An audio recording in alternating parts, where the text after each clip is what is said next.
Hello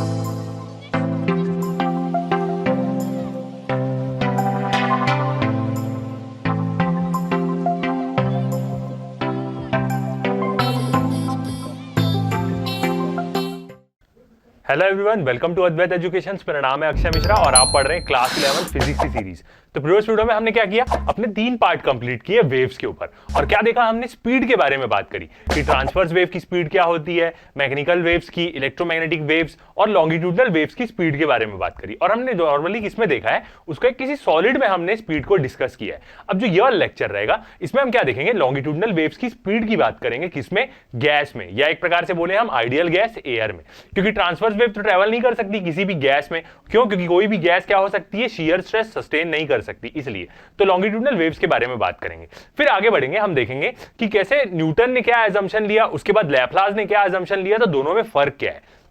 तो original formula हम कौन सा यूज करते हैं, लैप्लास करेक्शन यूज करके क्या करते हैं, स्पीड निकालते हैं। ये चीजों के बारे में देखेंगे। फिर आगे बढ़ेंगे और इसी लेक्चर में हम देखेंगे सुपरपोजिशन के बारे में कि सुपरपोजिशन क्या होता है, कि जब दो वेव्स आके मिलती हैं तब क्या होता है, इंटरफेरेंस क्या होता है, उसकी जनरल इक्वेशन क्या होती है। ये सब चीजों के बारे में हम क्या करेंगे, अपने इस लेक्चर में देखेंगे। तो यदि आप नए हैं तो बिल्कुल सब्सक्राइब करना ना भूलें। ये वाला कौन सा पार्ट है, हमारा 4th पार्ट है। तो शुरू करते हैं। हमने लॉन्गिट्यूडनल वेव्स की स्पीड के बारे में बात कर ली थी। इस लेक्चर में हम क्या देखेंगे कि हम उसी को गैस में कैसे निकालेंगे। प्रीवियसली हमने क्या देखा था, बल्क मॉडुलस के टर्म में देखा था, मतलब हमने एक सॉलिड के लिए उसको क्या करी थी, डिस्कस करी थी। अब हम देखेंगे लॉन्गिट्यूडनल वेव्स की स्पीड, इसका मतलब क्या है, स्पीड ऑफ साउंड, क्योंकि साउंड भी क्या है, एक प्रकार की लॉन्गिट्यूडनल वेव ही है। तो शुरू करते हैं आज का अपना लेक्चर। तो हमारा टॉपिक रहेगा speed of longitudinal waves in ideal gas. Generally हम क्या लेते हैं, एक आइडियल गैस की कंडीशन लेते हैं, क्योंकि एयर भी हल्का सा आइडियल गैस जैसा बिहेव करती है। तो लॉन्गिट्यूडनल वेव्स मतलब हम क्या निकालेंगे, speed of sound in the ideal gas. कैसे हम उसको क्या करते हैं, डिराइव करते हैं। ठीक है, तो फर्स्ट हम लेते हैं, अब जब आइडियल गैस की बात कर रहे हैं तो आइडियल गैस इक्वेशन से ही हम क्या करेंगे, शुरू करेंगे। तो पहले हम लेते हैं फ्रॉम आइडियल गैस इक्वेशन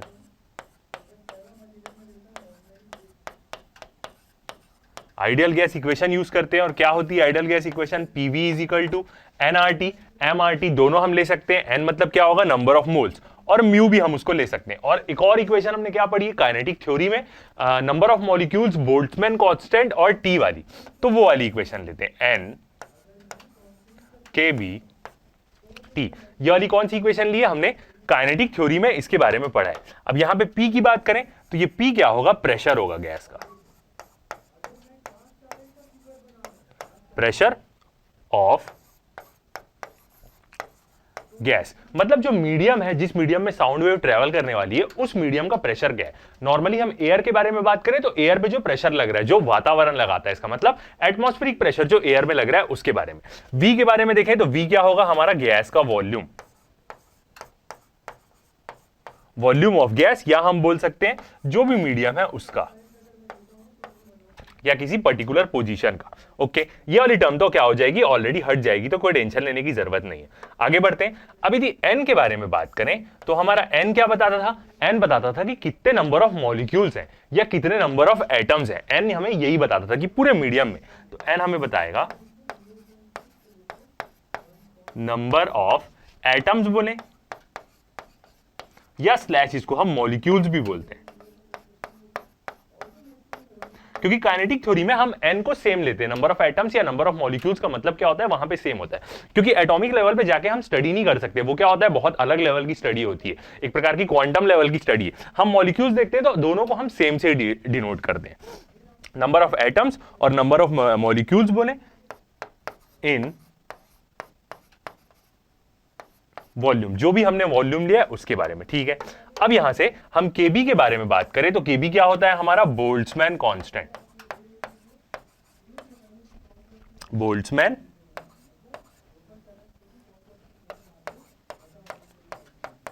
जो एक प्रकार का क्या रहता है, कांस्टेंट ही रहता है। और लास्ट टर्म बची हमारा टी, तो टी क्या होता है, हमारा टेम्परेचर, जो किसमें रहता है, एब्सोल्यूट में रहता है। इसका मतलब वो केल्विन में हम क्या करते हैं, उसको मेजर करते हैं।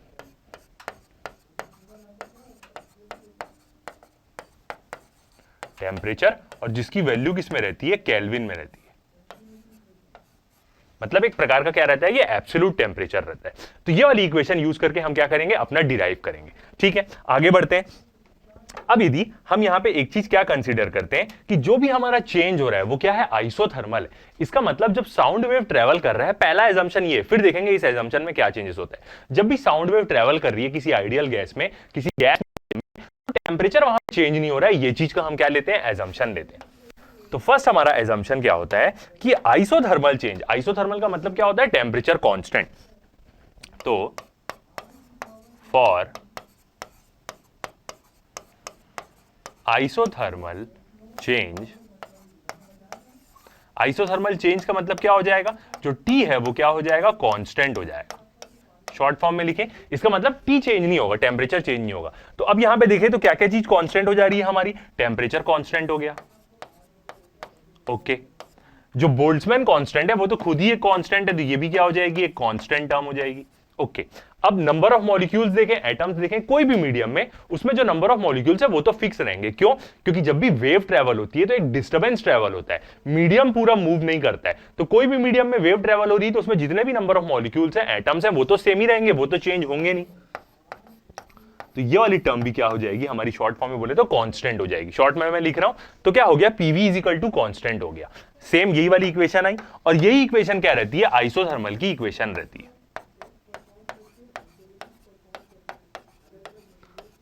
आइसोथर्मल यदि कहीं पे भी चेंज हो रहा है, आइसोथर्मल का मतलब यह है कि टेम्परेचर चेंज नहीं होता वहां पे। जितने भी फेज चेंज प्रोसेस होते हैं, जैसे वाटर जब आइस बनेगा, आइस वाटर बनेगा, स्टीम मतलब वाटर जब वेपर बनेगा, तो ये जितने भी प्रोसेस है सब में क्या होता है, टेम्परेचर चेंज नहीं होता। तो ये जो पीवी इक्वल टू कांस्टेंट है, ये क्या होती है, स्टेट ऑफ इक्वेशन होती है आइसोथर्मल प्रोसेस के लिए, ठीक है।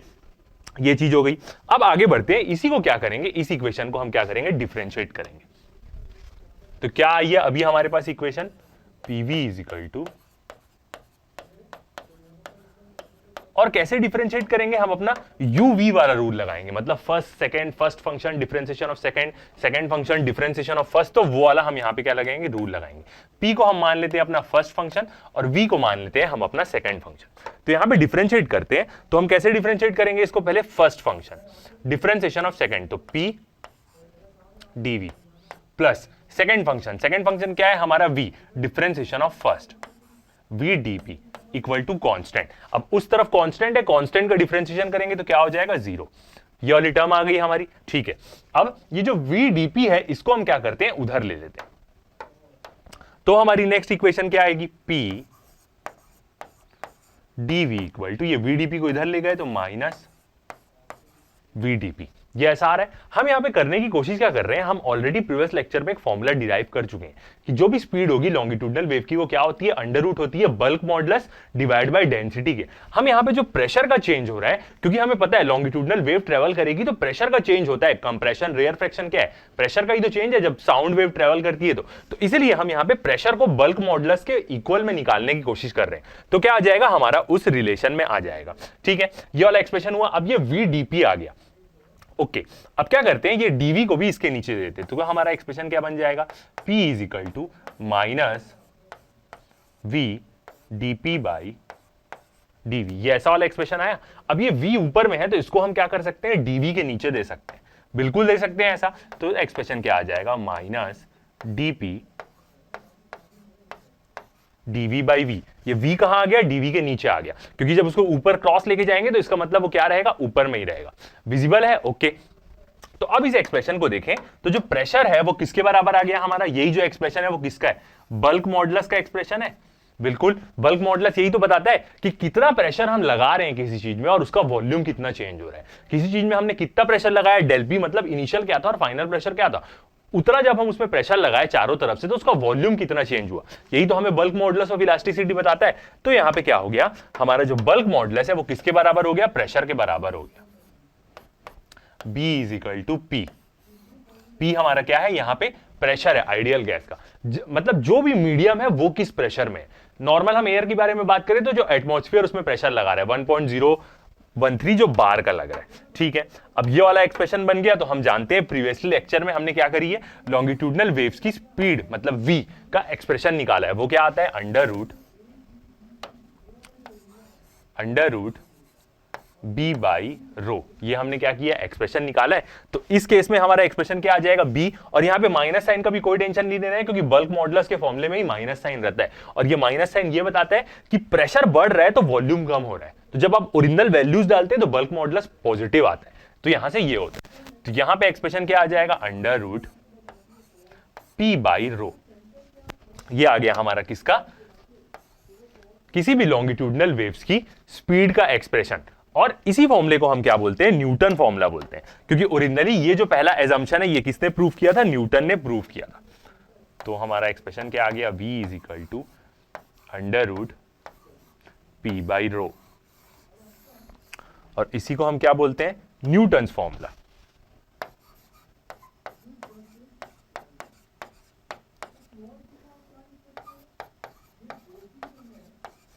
तो पहले न्यूटन ने क्या किया, ये फॉर्मूला डिराइव किया कि हमें जब भी स्पीड निकालनी है साउंड की या लॉन्गिट्यूडनल वेव्स की किसी भी आइडियल गैस में या गैस में, तो हम ये वाला क्या कर सकते हैं, फॉर्मूला यूज कर सकते हैं। बट आगे जाके लोगों ने देखा कि ये फॉर्मूला सही नहीं हो रहा है। क्यों ऐसा है उसके बारे में हम अभी बात करते हैं, ठीक है।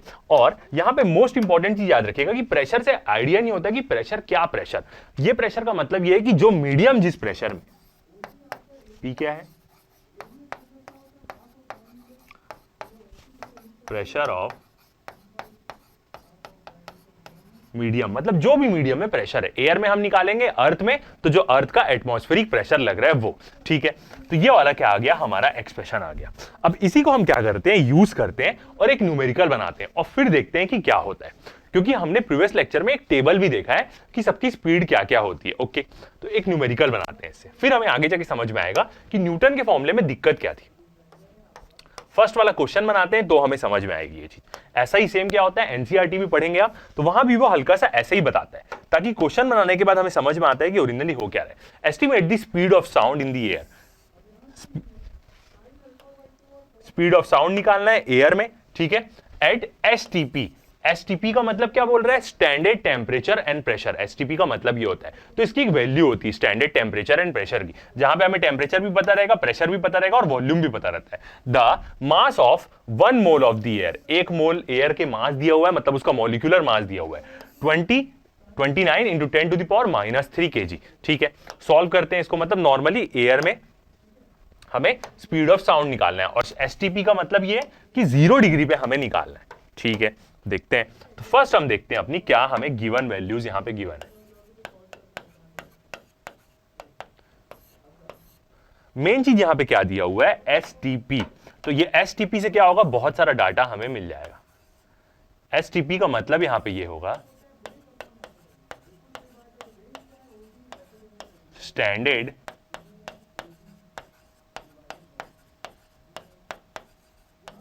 टेम्परेचर। और स्टैंडर्ड टेम्परेचर कितना होता है यहां पे, देखे तो 273 केल्विन, ये होता है स्टैंडर्ड टेम्परेचर एसटीपी में। 273 केल्विन का मतलब ये होगा कि यहां पे 0 डिग्री सेल्सियस के बारे में हम क्या कर रहे हैं, बात कर रहे हैं। इतना हम क्या लेंगे, टेम्परेचर लेंगे, ओके। दूसरा क्या है, एंड एसटीपी, स्टैंडर्ड टेम्परेचर और प्रेशर। तो यहां पे प्रेशर कितना होता है, एक प्रकार से हम बोले तो जो एटमॉस्फेरिक प्रेशर लगता है, प्रेशर ऑफ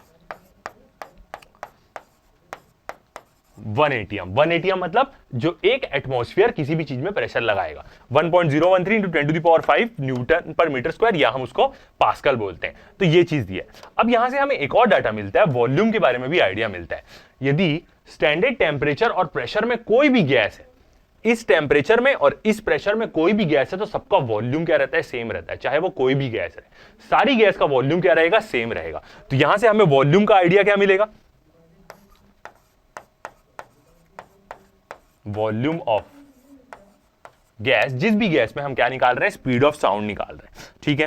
तो वॉल्यूम कितनी मिलती है, यहां से लीटर्स में मिलती है, ये डाटा रहता है 22.4 लीटर्स, ये रहता है। ये तीनों डाटा स्टैंडर्ड टेम्परेचर प्रेशर में ही रहता है, 0 डिग्री सेल्सियस, 1 एटीएम और 22.4 लीटर्स। कोई भी गैस ले लें हम, इस टेम्परेचर इस प्रेशर में, सबका वॉल्यूम क्या आएगा, सेम आएगा। ये क्या था, एक प्रकार से एवोगाड्रो ने इस चीज के बारे में दिया था, ठीक है। बट हम इस डाटा को लीटर्स में तो यूज नहीं कर सकते, हमें क्या करना है, इसको मीटर क्यूब में चाहिए वॉल्यूम। तो क्या हो जाएगा, 22.4 into 10 to the power -3 metre cube. हम क्या करेंगे, ये वाला डाटा यूज करेंगे। मतलब हमें क्या मिल गया, वॉल्यूम के बारे में भी इंफॉर्मेशन मिल गई। ओके, और कुछ गिवन डाटा था क्या क्वेश्चन में? हाँ, 1 मोल का मास दिया है, गैस का मास दिया है कितना, 1 मोल, 1 मोल ऑफ गैस का। वो कितना दिया हुआ है यहां पे, एक प्रकार से बोले तो ये क्या है, मोलार मास है, और उसकी कितनी वैल्यू दी हुई है हमें, 29 into 10 to the power 20 10 to the power -3 kg। ये डाटा हमें गिवन है। एक प्रकार से क्या है ये, इसको हम देखें तो मोलार मास ही होता है ये, या इसको हम मॉलिक्यूलर वेट भी बोलते हैं।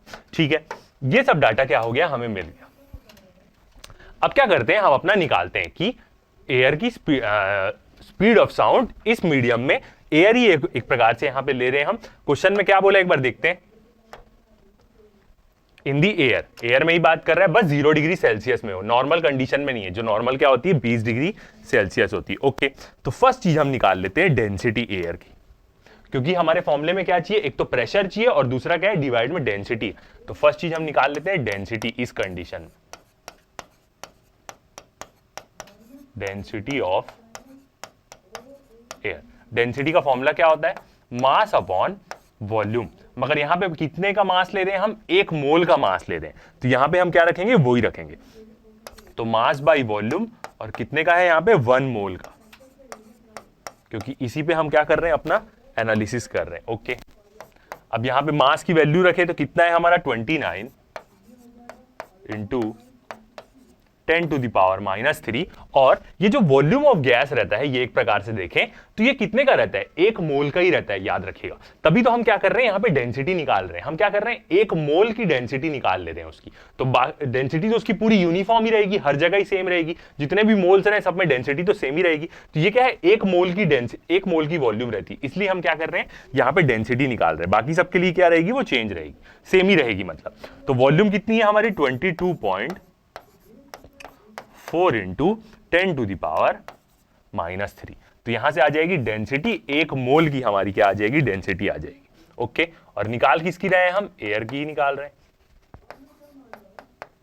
तो इसको सॉल्व करेंगे तो हमारी डेंसिटी कितनी आती है, 1.29, यूनिट क्या होती है, केजी पर मीटर क्यूब। तो ये आ गई हमारी डेंसिटी। प्रेशर हमारा 1 atm का है, बस इसको हमें क्या करना पड़ेगा, चेंज करना पड़ेगा। ठीक है, चेंज कर लेते हैं प्रेशर को।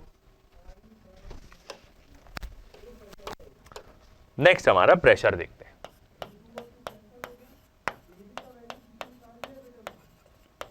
Pressure of air. अब यहां पे कितना दिया हुआ है हमें, 1 atm दिया हुआ है। तो एक एटमॉस्फेरिक कितना होता है, 1.013 बार होता है, और इसको हमें पास्कल में चाहिए, क्योंकि हमें तो न्यूटन पर मीटर में चाहिए। तो क्या होगी वैल्यू, 1.013 रहता है। कहां तक वैल्यू ले, 1.01 तक ही लेते हैं, into 10 to the power 5 pascal होता है। और इसकी दूसरी यूनिट क्या होती है, न्यूटन। पास्कल का ही मतलब क्या होता है, न्यूटन पर मीटर स्क्वायर ही होता है। प्रेशर फोर्स अपॉन एरिया एक प्रकार से। ठीक है, ये हो गई यूनिट। अब हम निकाल सकते हैं, जब सारी चीज पता है तो अब हम निकाल सकते हैं स्पीड ऑफ साउंड। यहां पे तो किससे निकालेंगे, पहले हम अकॉर्डिंग टू न्यूटन्स फॉर्मूला की मदद से हम क्या करेंगे, यहां पे स्पीड निकालेंगे। क्या था फॉर्मूला, √P/ρ। वैल्यू डालते हैं, प्रेशर की कितनी है, 1.01 इंटू 10 टू द पावर 5, और डेंसिटी कितनी आई है हमारी, 1.29। ठीक है, इसको सॉल्व करेंगे तो जो हमारी स्पीड ऑफ साउंड है एयर में 0 डिग्री सेल्सियस में, उसका आंसर कितना आएगा हम देखते हैं, 279.81, या इसको हम राउंड ऑफ करके लिख सकते हैं 280 मीटर पर सेकेंड। ये आ जाएगा हमारा आंसर। ठीक है, और याद रखिएगा यहां पे कंडीशन क्या है, जो मीडियम है वो किसमें, 0 डिग्री सेल्सियस में है। ठीक है, ये आ गया हमारा आंसर, 280 मीटर पर सेकेंड। ठीक है, अब यदि प्रीवियस लेक्चर को आप देखें, प्रीवियस लेक्चर को तो आपको देखना ही पड़ेगा समझने के लिए। वहां पे हम देखते हैं हमने क्या निकाली है, एयर की स्पीड निकाली, एयर में लॉन्गिट्यूडनल वेव्स की, या स्पीड ऑफ साउंड निकाला है एयर में, जब एयर क्या है 0 डिग्री सेल्सियस में। टेबल में देखते हैं जो इंपेरिकल वैल्यूज है, जो ओरिजिनल वैल्यूज है उसमें क्या है। हमारा आंसर कितना आया है, 280 मीटर पर सेकेंड आई है। देखते हैं टेबल में, speed of sound in some media. Okay, अब यदि एयर में बात करें तो एयर में 0 डिग्री सेल्सियस में स्पीड कितनी है, 331 मीटर पर सेकेंड है, देख सकते हैं। मगर हमारा आंसर कितना आया, हमारा आंसर तो 280 आया है। मगर ओरिजिनली 0 डिग्री सेल्सियस एयर में 331 मीटर पर सेकंड की स्पीड है। तो जब हमने सारी चीज सही करी है तो हमारा आंसर तो सही आना चाहिए। तो प्रॉब्लम क्या है, और 20 डिग्री सेल्सियस में तो छोड़ ही दे क्योंकि हमने 0 डिग्री सेल्सियस में निकाला है। 331 और हमारा 280 आया, इतना डिफरेंस क्यों। तो यही चीज लोगों ने क्या करी, देखी, न्यूटन्स का पहले फॉर्मूला आया, लोगों ने सॉल्व करना चालू किया, उसके बाद लोगों ने देखा कि कुछ इनकंसिस्टेंसी है न्यूटन के फॉर्मूले में, मतलब ना कुछ चीज सही नहीं है उसमें। तभी की तो क्या हो रहा है, इंपेरिकल वैल्यू नहीं आ रही है, सही टेबल में वैल्यू नहीं आ रही। तो इसी के बाद फिर कौन आया, लैपलास आए, उन्होंने अपना एक करेक्शन दिया जिसको बोला गया लैपलास करेक्शन। फिर उससे हम यदि निकालेंगे तो स्पीड जो आएगी वो एकदम सही आएगी, 331 मीटर पर सेकेंड ही आएगी। ठीक है, तो देखते हैं अब लैपलास करेक्शन यूज करके देखते हैं, फिर उसके बाद हम देखेंगे। तो ये जो बनाने का तरीका है क्वेश्चन को, यदि आप ऐसे बनाते हैं तो ये क्वेश्चन क्या है, गलत है सही तरीके से तो देखा जाए तो। मगर यदि आपको न्यूटन्स फॉर्मूले से निकालने बोला तो सही हो जाएगा। तो इसीलिए अब आया है यहां पे कौन, पिक्चर में न्यूटन्स फॉर्मूले में कुछ दिक्कत थी, कुछ चीज कमी थी, तो फिर उसके बाद आया लैपलास करेक्शन। तो देखते हैं,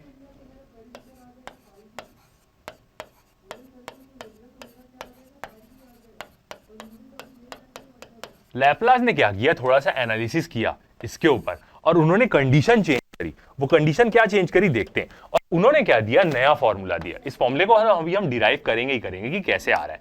और उन्होंने फॉर्मूला दिया कि यदि स्पीड निकालनी है हमें साउंड की या लॉन्गिट्यूडनल वेव की किसी आइडियल गैस में, एयर में, तो यहां पे फॉर्मूला क्या आएगा, गामा पी बाई रो। ये उन्होंने फॉर्मूला दिया। गामा क्या है, एक प्रकार का एडियाबैटिक कांस्टेंट है यहां पे।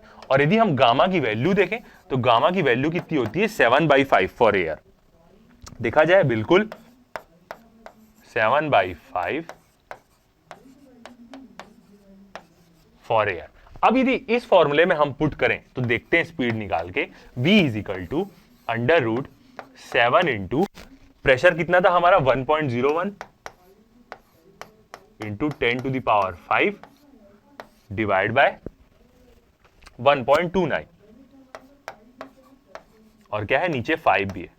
अब यदि हम स्पीड निकालें ना तो हमारी स्पीड क्या आती है, एकदम एग्जैक्ट आती है। तो स्पीड कितनी आएगी यहां से हम निकालेंगे तो 331.07 मीटर्स पर सेकेंड, एग्जैक्टली उतनी ही आई, 330 आई। वहां पे टेबल में कितनी स्पीड थी देखते हैं, 331 ही थी। ओके, बिल्कुल वैसी एग्जैक्टली स्पीड आई है हमारी। तो लैपलास ने क्या किया, करेक्शन किया न्यूटन के फॉर्मूले में। उन्होंने बोला कि नहीं, एक और फैक्टर लेना पड़ेगा हमें, गामा। अभी गामा कैसे आया उस चीज के बारे में बात करते हैं। 331 तो आ गई। तो सही तरीके से इस क्वेश्चन को यदि आपको बनाना है तो आप ये वाला फॉर्मूला यूज करेंगे, याद रखिएगा। और ये क्या आएगा, आंसर आएगा।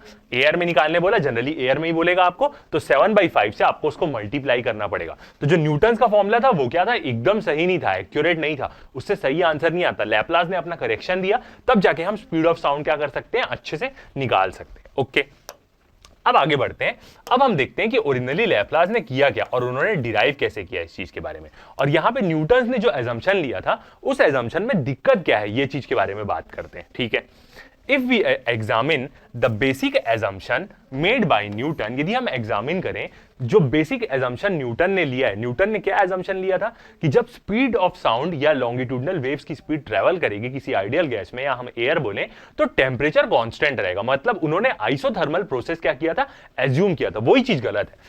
Made by the Newton that the pressure variation in a medium during propagation of sound, मतलब जो प्रेशर का चेंजेस हो रहा है किसी मीडियम में जब साउंड प्रोपोगेट कर रहा है, किसी में साउंड फ्लो कर रहा है, आर आइसोथर्मल। ये चीज न्यूटन ने क्या करी, एज्यूम करी। We find that this is not correct, और ये चीज क्या है, करेक्ट नहीं है। क्योंकि जब आप एनालिसिस करेंगे तो आपको पता चलेगा कि जो न्यूटन ने अजम्पशन लिया था आइसोथर्मल का वो गलत है, वो चीज सही नहीं है। आगे देखते हैं।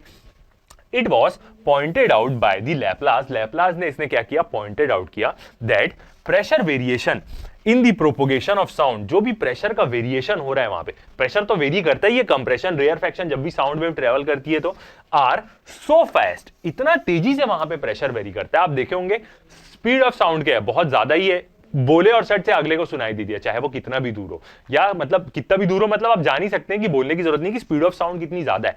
तो जो कंप्रेशन रेयरफेक्शन हो रहा है वो कितने तेजी से हो रहा होगा, यहां पे आप सोचिए, कोई जगह में कंप्रेस हो रहे पार्टिकल, कोई रेरिफाइड हो रहे हैं, कितने स्पीड से हो रहे होंगे, इतना तेजी से होता है that there is little time for the heat flow to maintain constant temperature, मतलब इतना तेजी से प्रेशर वेरी होता है वहां पे कंप्रेशन रेयरफेक्शन में कि बहुत ही कम टाइम है कि हीट फ्लो हो।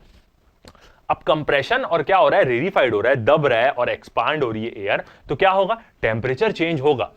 टेम्परेचर चेंज होगा तो इसका मतलब यह है कि हीट फ्लो होना चाहिए, यदि उससे हीट निकलेगी तभी क्या रहेगा, टेम्परेचर कांस्टेंट बना रहेगा। मगर यहां पे इतना तेजी से कंप्रेचर रेयरफेक्शन हो रहा है कि हीट को निकलने का तो मौका ही नहीं मिलेगा भाई, वहां पे हीट ट्रैप ही रह जाएगी उसमें, मतलब टेम्परेचर चेंज होगा यहां पे। तो जो न्यूटन ने एजम्पशन लिया कि आइसोथर्मल प्रोसेस है वो गलत हो गया, क्योंकि टेम्परेचर बढ़ेगा भाई, जब भी गैस कंप्रेस होगी, रेरिफाइड होगी, कंप्रेशन रेयरफेक्शन होगा तो टेम्परेचर चेंज होगा। इतना टाइम ही नहीं है वहां पे कि हीट निकल पाए, हीट निकलेगी तभी टेम्परेचर कांस्टेंट मेंटेन रहेगा। तो फिर से देखते हैं, मतलब प्रेशर वेरिएशन इतना फास्ट हो रहा है, variation are so fast that there is little time, बहुत कम टाइम है, heat flow to maintain constant temperature, heat को फ्लो होने का मौका ही नहीं मिलेगा ताकि वो कांस्टेंट टेम्परेचर मेंटेन कर पाए, क्योंकि कंप्रेशन और रेयरफेक्शन हो रहा है तो हीट निकलनी चाहिए, तभी टेम्परेचर कांस्टेंट बना रहेगा, वरना नहीं होगा। ठीक है, एंड अब दूसरी एक और चीज है कि आइसोथर्मल प्रोसेस यदि होना है तो आइसोथर्मल प्रोसेस होने के लिए कंडीशन ये है कि वो बहुत धीरे धीरे होना चाहिए, तभी टेम्परेचर कांस्टेंट मेंटेन रहेगा। यदि सट सट कहीं पे प्रोसेस हो रहा है तो वहां पे टेम्परेचर कांस्टेंट मेंटेन नहीं हो सकता, जो टेम्परेचर ग्रेडियंट है वो बहुत स्मॉल होना चाहिए। आइसोथर्मल प्रोसेस की कंडीशन है, थर्मोडायनेमिक्स याद करिए। Also isothermal process must be carried out very slowly, बहुत धीरे धीरे कैरी करना पड़ता है आइसोथर्मल प्रोसेस को। एंड अब दूसरा क्या एजम्पशन है, ओरिजिनली यहां पे क्या हो रहा है ना, एडियाबैटिक प्रोसेस हो रहा है ओरिजिनली यहां पे, तभी गामा आता है। एडियाबैटिक प्रोसेस का एग्जांपल ये है कि जब आप साइकिल में, अभी तो सब वो हो गया है, एडवांस हो गया है, जब आप अपनी साइकिल में या गाड़ी में हवा भरवाने जाते थे तो आप देखे होंगे एक पंप था, वो जो पंप से जो वो कंप्रेस कर करके हवा भरता है वो क्या है, एक प्रकार से एडियाबैटिक प्रोसेस है। इतने फास्ट होता है कि हीट ट्रांसफर होने का मौका ही नहीं मिलता, और एडियाबैटिक प्रोसेस की कंडीशन क्या है, हीट ट्रांसफर जीरो रहता है। इसका मतलब जो सिस्टम और सराउंडिंग है, सिस्टम भले गर्म होगा, ठंडा होगा, कुछ भी हो सकता है, मगर इतना टाइम नहीं है कि वो हीट रिलीज कर पाए, मतलब टेम्परेचर चेंज होगा यहां पे। तो एक तो आइसोथर्मल प्रोसेस के बारे में बात करें तो उसको तो बहुत स्लोली करना पड़ता है, उसकी कंडीशन ही है। यहां पे तो बहुत तेजी से कंप्रेशन रेयरफेक्शन, बहुत तेजी से प्रेशर चेंज हो रहा है। एंड एडियाबैटिक प्रोसेस के बारे में बात करें तो temperature of the system changes but del Q is zero. Adiabatic process की बात करें तो सिस्टम का टेम्परेचर चेंज होता है, मतलब जहां पे भी कंप्रेशन और रेयरफेक्शन हो रहा है वहां टेम्परेचर चेंज हो रहा होगा, मगर वो इतना तेजी से हो रहा है कि हीट निकलने का मौका ही नहीं मिलेगा, और डेल क्यू क्या होता है, जीरो होता है। तो इसलिए जो प्रोसेस है वो क्या है, एडियाबैटिक है। यहां पे टेम्परेचर चेंज होगा जरूर, न्यूटन का जो एजम्पशन था वो गलत है, आइसोथर्मल प्रोसेस नहीं हो सकता यहां पे। तो जो वेरिएशन हो रहा है longitudinal wave speed of sound में, जब वो ट्रेवल कर रही है किसी मीडियम में, आइडियल गैस में, तो वो क्या है, these variations therefore are adiabatic not isothermal. तो क्या है, वो एडियाबैटिक है। यही चीज लैपलास ने क्या करी, करेक्ट करी। अब हम देखते हैं, डिराइव करते हैं जो ओरिजिनल लैपलास ने सही equation the speed of sound निकालने की। ओके, डिराइव करते हैं। तो अब हम क्या कर रहे हैं, लैपलास करेक्शन के लिए डिराइव कर रहे हैं।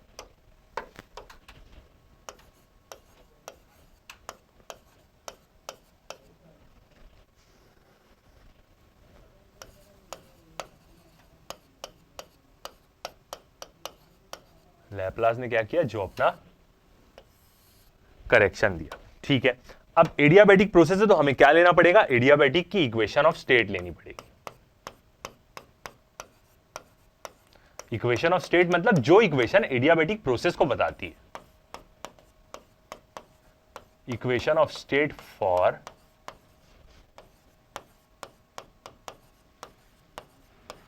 Adiabatic process. अब एडियाबैटिक प्रोसेस की इक्वेशन ऑफ स्टेट क्या होती है, पीवी की power gamma equal to constant. ये होती है एडियाबैटिक इक्वेशन की, एडियाबैटिक प्रोसेस की इक्वेशन ऑफ स्टेट। ठीक है, यहां पे भी अब हम क्या करेंगे, सेम वैसे ही डिराइव करेंगे, मतलब इसको डिफरेंशिएट करेंगे, फर्स्ट फंक्शन सेकंड फंक्शन। तो इसको डिफरेंशिएट करते हैं, तो first function differentiation of second function का हमें यदि डिफरेंशिएट करना है तो क्या होगा, ये v की पावर क्या है, गामा है, तो क्या हो जाएगा, गामा आगे आ जाएगा और v रहेगा। ये जो आर टाइप आपको दिख रहा है वो गामा है। कुछ लोग गामा को ऐसे भी बनाते हैं, कुछ लोग वाई जैसा भी बनाते हैं। तो आपको भाव मतलब फीलिंग समझ में आनी चाहिए कि यहाँ पे क्या है, वो गामा है, ratio of specific heat capacity, उसको एडियाबैटिक कांस्टेंट भी बोलते हैं। ओके, तो इसको डिफरेंशिएट किए तो गामा आगे आ जाएगा और ये v, और क्या हो जाएगा, x की पावर n रहती तो n सामने आता है और n -1 रहता है, तो ऊपर पावर में आ जाएगा गामा -1। ओके, और क्या होगा, एक dv भी आएगा यहाँ पे, यदि हम इसको क्या करेंगे, डिफरेंशिएट करेंगे। तो ये हो गया first function differentiation of second plus second function क्या है, v की power gamma, differentiation of first dp equal to constant का डिफरेंशिएट करेंगे तो क्या आ जाएगा, 0। तो ये आया हमारा क्या, रिलेशन। अब इसको भी हमें क्या करना है, इक्वेट करना है। इसको हमें ऐसा बनाना है कि ये इक्वेट हो जाए किसके साथ, बल्क मॉडुलस के साथ, तब ये क्या आ जाएगा, हमारे रिलेशन में आ जाएगा। ओके, तो अब इसको इक्वेट करते हैं, तो dp ऊपर चाहिए, तो इस टर्म को हम इधर दे देते, तो क्या हो जाएगा हमारा एक्सप्रेशन, p गामा v की power gamma -1 dv equal to minus, ये पूरे टर्म को इधर ले जाएंगे तो माइनस v की पावर गामा dp। ये आ गया हमारा रिलेशन। ओके, अब क्या करते हैं, ये पूरी टर्म को इसके नीचे दे देते हैं, ये जो ब्रैकेट वाली टर्म है, तो क्या आ जाएगा हमारा expression, p is equal to minus तो है ही v की power gamma dp divide by, ये पूरी टर्म क्या आ गई, नीचे आ गई, गामा गामा को भी दे, गामा को यहां, ये तो सब पूरा मल्टीप्लाई में है, तो गामा को हम क्या कर सकते हैं, वहां पे रख सकते हैं। ठीक है, अभी गामा को नीचे ले लेते हैं, उसको तो वहीं दे देंगे, और क्या होगा, v की power gamma -1 dv, bulk modulus जैसा एक्सप्रेशन बनाना है। अब क्या करते हैं, ये जो v की पावर गामा -1 है, इसको ऊपर ले जाते हैं। ऊपर ले जाएंगे तो गामा नेगेटिव हो जाएगा और -1 क्या हो जाएगा, पॉजिटिव हो जाएगा। और ये अब गामा को इधर दे देते हैं, गामा p, और यहां पे क्या है, माइनस साइन है ही, v की पावर गामा। ठीक है, अब वो जो वो वाली टर्म है, नीचे वाली टर्म, वो ऊपर आ गई, तो इन टू में इसके साथ क्या रहेगा, v माइनस गामा +1, ये v की पावर गामा -1 को ऊपर लेके जाएंगे तो गामा माइनस हो जाएगा और 1 प्लस हो जाएगा। ओके, और फिर क्या बचा, dv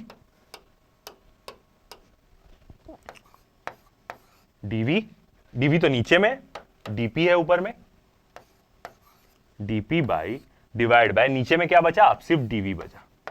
तो ये बल्क मॉडुलस जैसा रिलेशन बन रहा है। ओके, अब इन लोग दोनों क्या है, मल्टीप्लाई में है, तो दोनों की पावर को हम क्या कर सकते हैं, ऐड कर सकते हैं। तो क्या हो जाएगा, गामा प्लस और ये माइनस गामा, तो ये दोनों कैंसल आउट हो जाएगा। सिर्फ क्या बचेगा यहाँ पे, 1 प्लस था, ठीक है, सिर्फ v की पावर क्या बचेगा, 1 बचेगा। तो क्या आएगा हमारा एक्सप्रेशन, देखते हैं, p gamma p equal to v की पावर, सिर्फ यहां पे क्या बचेगा, 1 बचेगा बस, v की power 1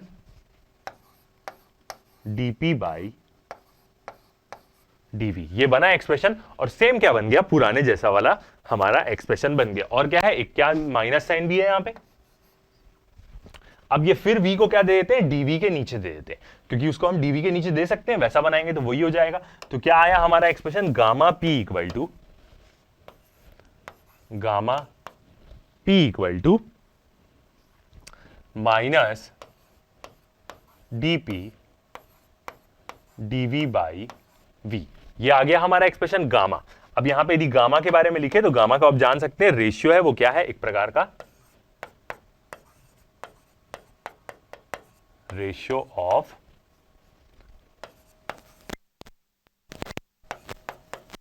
specific heat, Cp by Cv इसको हम बोलते हैं, बिल्कुल,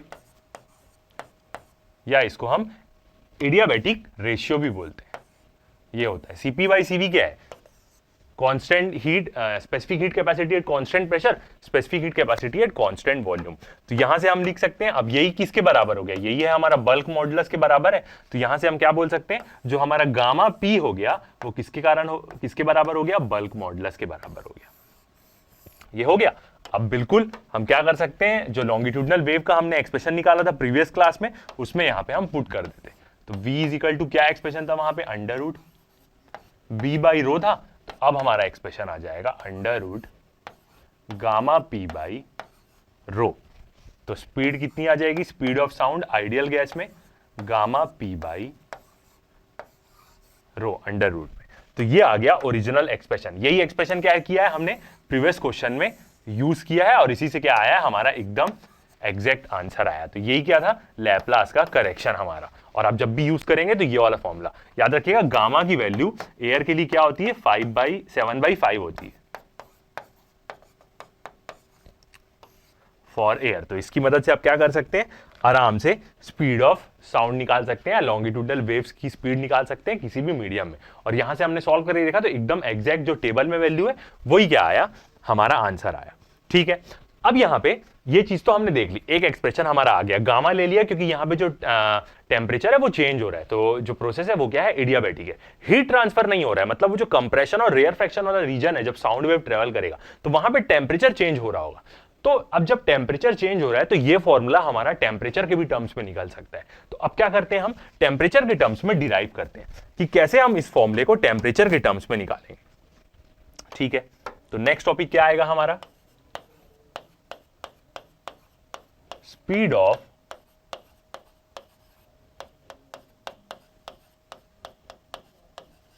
longitudinal waves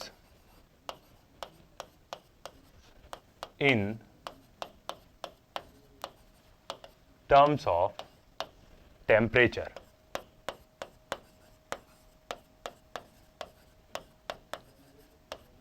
लॉन्गिट्यूडनल वेव्स की स्पीड निकालेंगे हम, और टेम्परेचर के फॉर्म में, टेम्परेचर ऑफ गैस, जो भी गैस क्या कर रहे हैं हम अपनी यूज कर रहे हैं। ओके, अब इसके लिए डिराइव करते हैं हम। तो यहां से भी हम क्या लेंगे, सेम वही परफेक्ट गैस इक्वेशन बोले या आइडियल गैस इक्वेशन बोले, तो ले सकते हैं हम द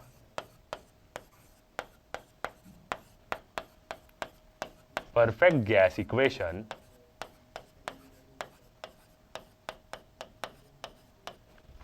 और यहां पे हम कौन सी इक्वेशन लेते हैं, एनआरटी वाली ही लेते हैं। PV is equal to mu R T. ठीक है, म्यू क्या होता है, हमारा नंबर ऑफ मोल्स। याद रखिएगा कुछ लोग म्यू को, या मैं भी जब सॉल्व करता हूं तो कभी कभी मैं म्यू को एन ले लेता हूं, नंबर ऑफ मोल्स। तो दोनों का मतलब सेम ही होता है, याद रखिए, बस मतलब आपको समझ में आना चाहिए। म्यू बोले या एन बोले, दोनों का मीनिंग सेम ही होता है। नंबर ऑफ मोल्स है, बस आपको ये समझ में आना चाहिए, चाहे आप किसी से भी उसको डिनोट करिए। ठीक है, अब यहां पे ये म्यू के बारे में ही देखते हैं। तो यदि म्यू को देखें तो म्यू का रिलेशन क्या होता है, एक तो होता है ये mass divide by molecular mass, normal जो गैस का मास है वो डिवाइड बाय मॉलिक्यूलर मास। तो म्यू एक तो क्या होता है,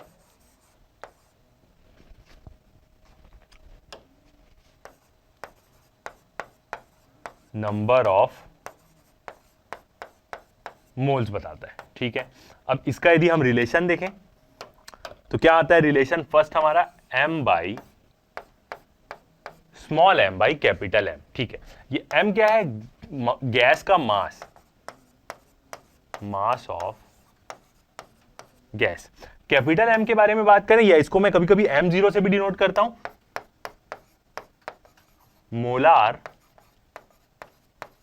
मास ऑफ गैस। गैस का मोलार मास क्या है ये बताता है। और इसका अलग नाम देखें तो इसको जनरली हम ये भी बोलते हैं कि ये एक मोल, गैस के एक मोल का कितना मास होगा। तो मास ऑफ, इसको हम बोलते हैं 1 मोल ऑफ गैस, या कभी कभी इसको मॉलिक्यूलर वेट भी बोलते हैं। सारी चीजें क्या है, मतलब इसका सेम है। ठीक है, तो एक क्या होता है, एक ये रिलेशन होता है m बाई m का। एक और रिलेशन देखते हैं, म्यू का एक और रिलेशन रहता है जो हमने काइनेटिक थ्योरी में पढ़ी है। वो क्या होता है, number of moles equal to क्या होता है, n बाई Na। ये भी एक रिलेशन होता है।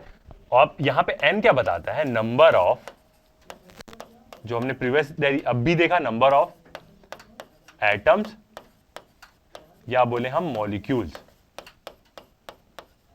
कितने नंबर ऑफ एटम्स हैं और कितने नंबर ऑफ मॉलिक्यूल्स हैं। और Na देखें तो Na रहता है हमारा Avogadro number, Avogadro number.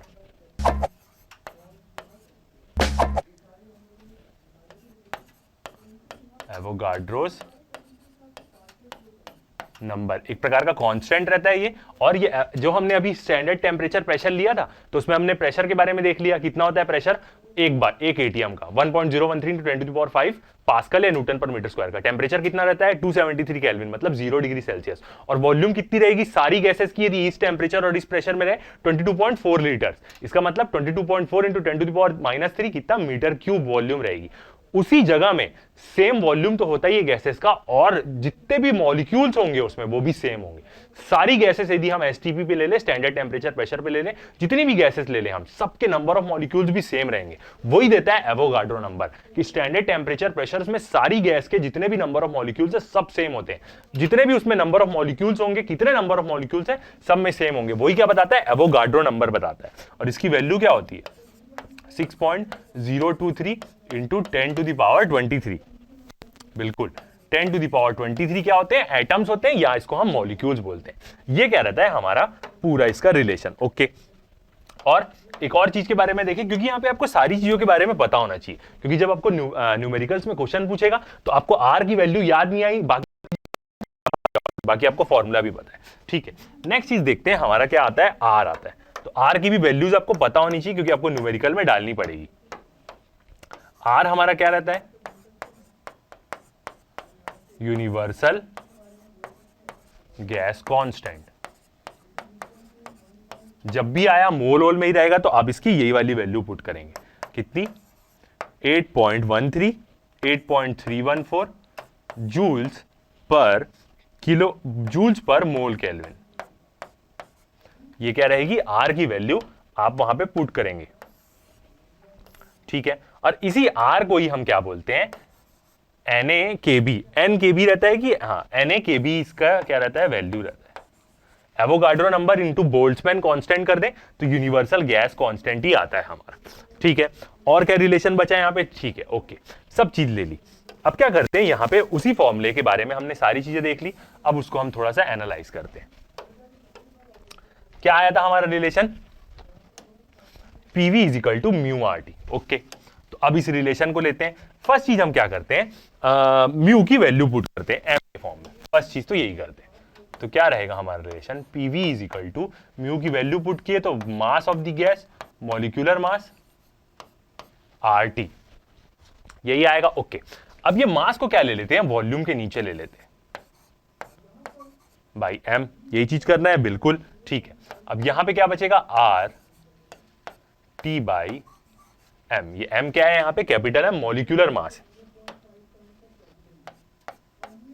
Okay अब यदि हम यहां पे वॉल्यूम बाई मास देखें तो क्या होता है डेंसिटी होता है। उल्टा आएगा डेंसिटी। डेंसिटी क्या होता है मास अपॉन वॉल्यूम होता है। तो यहां पे एक्सप्रेशन हमारा क्या बन जाएगा P/ρ हम बोल सकते हैं = RT/M। ये एक्सप्रेशन हो जाएगा रो को वहां दे दे तो प्रेशर का एक्सप्रेशन क्या आ जाएगा जो भी प्रेशर में गैस है ρRT/M। ये आ गया प्रेशर का एक्सप्रेशन। अब हमें पता है बल्क मॉडुलस का जो एक फॉर्मूले वाला टर्म है उसी में हमें क्या करना है यहां पे पुट कर देना है। ठीक है तो अब स्पीड ऑफ साउंड देखते हैं टेम्परेचर के फॉर्म में।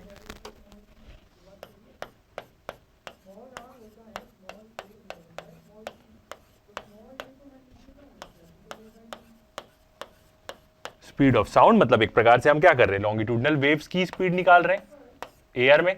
अब फॉर्मूला क्या है हमारा √P/ρ यही है। यहां पे वैल्यू पुट करते हैं गामा रहेगा ही। P की वैल्यू हमारी क्या आई है ρRT/M तो इंटू ρRT/M। और यहां पे ओरिजिनली फॉर्मूले में भी एक डेंसिटी तो है ही तो यहां से क्या होगा डेंसिटी क्या हो जाएगा कैंसल आउट हो जाएगा। तो ये दोनों हो गए कैंसल।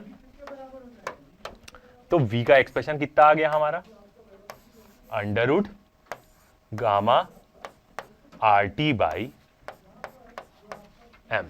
तो ये आ गया हमारा मस्त एक्सप्रेशन वेलोसिटी का किसके फॉर्म में टेम्परेचर के टर्म्स में। तो ये रिलेशन भी आप यूज कर सकते हैं यदि आपको क्वेश्चन में पूछा कि स्पीड ऑफ साउंड निकालो किसके टर्म में टेम्परेचर के टर्म में। ठीक है आगे बढ़ते हैं। ओके तो आगे बढ़ते हैं, अब नेक्स्ट टॉपिक देखते हैं अपना इस लेक्चर का, जो क्या है सुपरपोजिशन ऑफ वेव्स। देखते हैं क्या बोलता है सुपरपोजिशन प्रिंसिपल।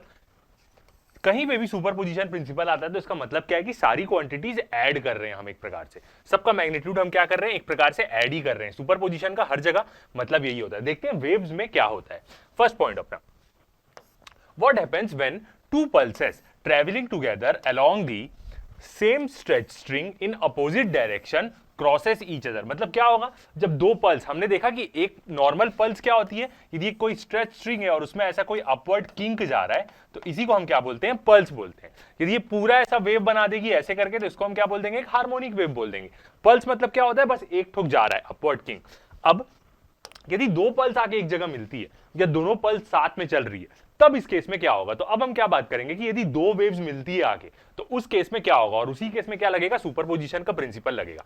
तो क्या होगा जब दो पल्स क्या करेगी, साथ में ट्रेवल कर ली, दोनों क्या कर रहे हैं, साथ में ट्रेवल कर रहे हैं, दोनों पॉजिटिव एक्सिस में एक साथ जा रहे हैं along the same stretched string. Stretch string का मतलब, क्योंकि हम जनरली एग्जांपल किससे शुरू करते हैं, एक स्ट्रेच स्ट्रिंग से, एक तरफ वो फिक्स है और अगली तरफ वो खिंचाई हुई है और उसमें हल्का सा हमने पल्स दिया तो वो जा रही है और वो क्या करेगी, cross each other. Cross each other मतलब या तो वो साथ में भी जा सकती है या दोनों अपोजिट एंड से आ रही है, एक इधर से आई है और एक इधर से आई है। तो जब दोनों मिलेंगे पल्स तब उस केस में क्या होगा, ये चीज के बारे में अब हम देखेंगे।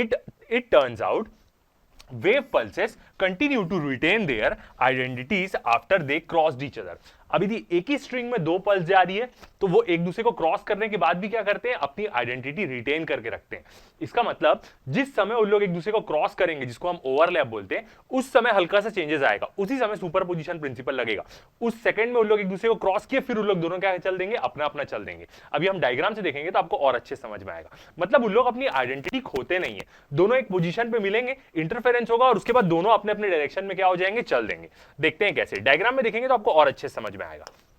However, during the time they overlap, मतलब जिस पोजीशन पे, जिस सेकंड में दोनों एक ही जगह आके मिलते हैं उस समय की बात है, the wave pattern is different from either of these pulses। जिस सेकंड में मान के चलते हैं कि एक वेव जो है वो पॉजिटिव एक्स एक्सिस तरफ जा रही है एक ही स्ट्रिंग में, और उसी स्ट्रिंग में एक वेव नेगेटिव एक्स एक्सिस तरफ जा रही है, दोनों क्या करेंगे, आके मिलेंगे। तो पहले क्या रहेगा, दोनों अपना अपना आइडेंटिटी मेंटेन करके रखेंगे। जब दोनों आके मिलेंगे तो उस समय एकदम अलग कंडीशन रहेगी, फिर दोनों क्या हो जाएंगे, चल देंगे अपनी अपनी आइडेंटिटी रिटेन करके। Either of the pulse of equal and opposite shapes moves towards each other।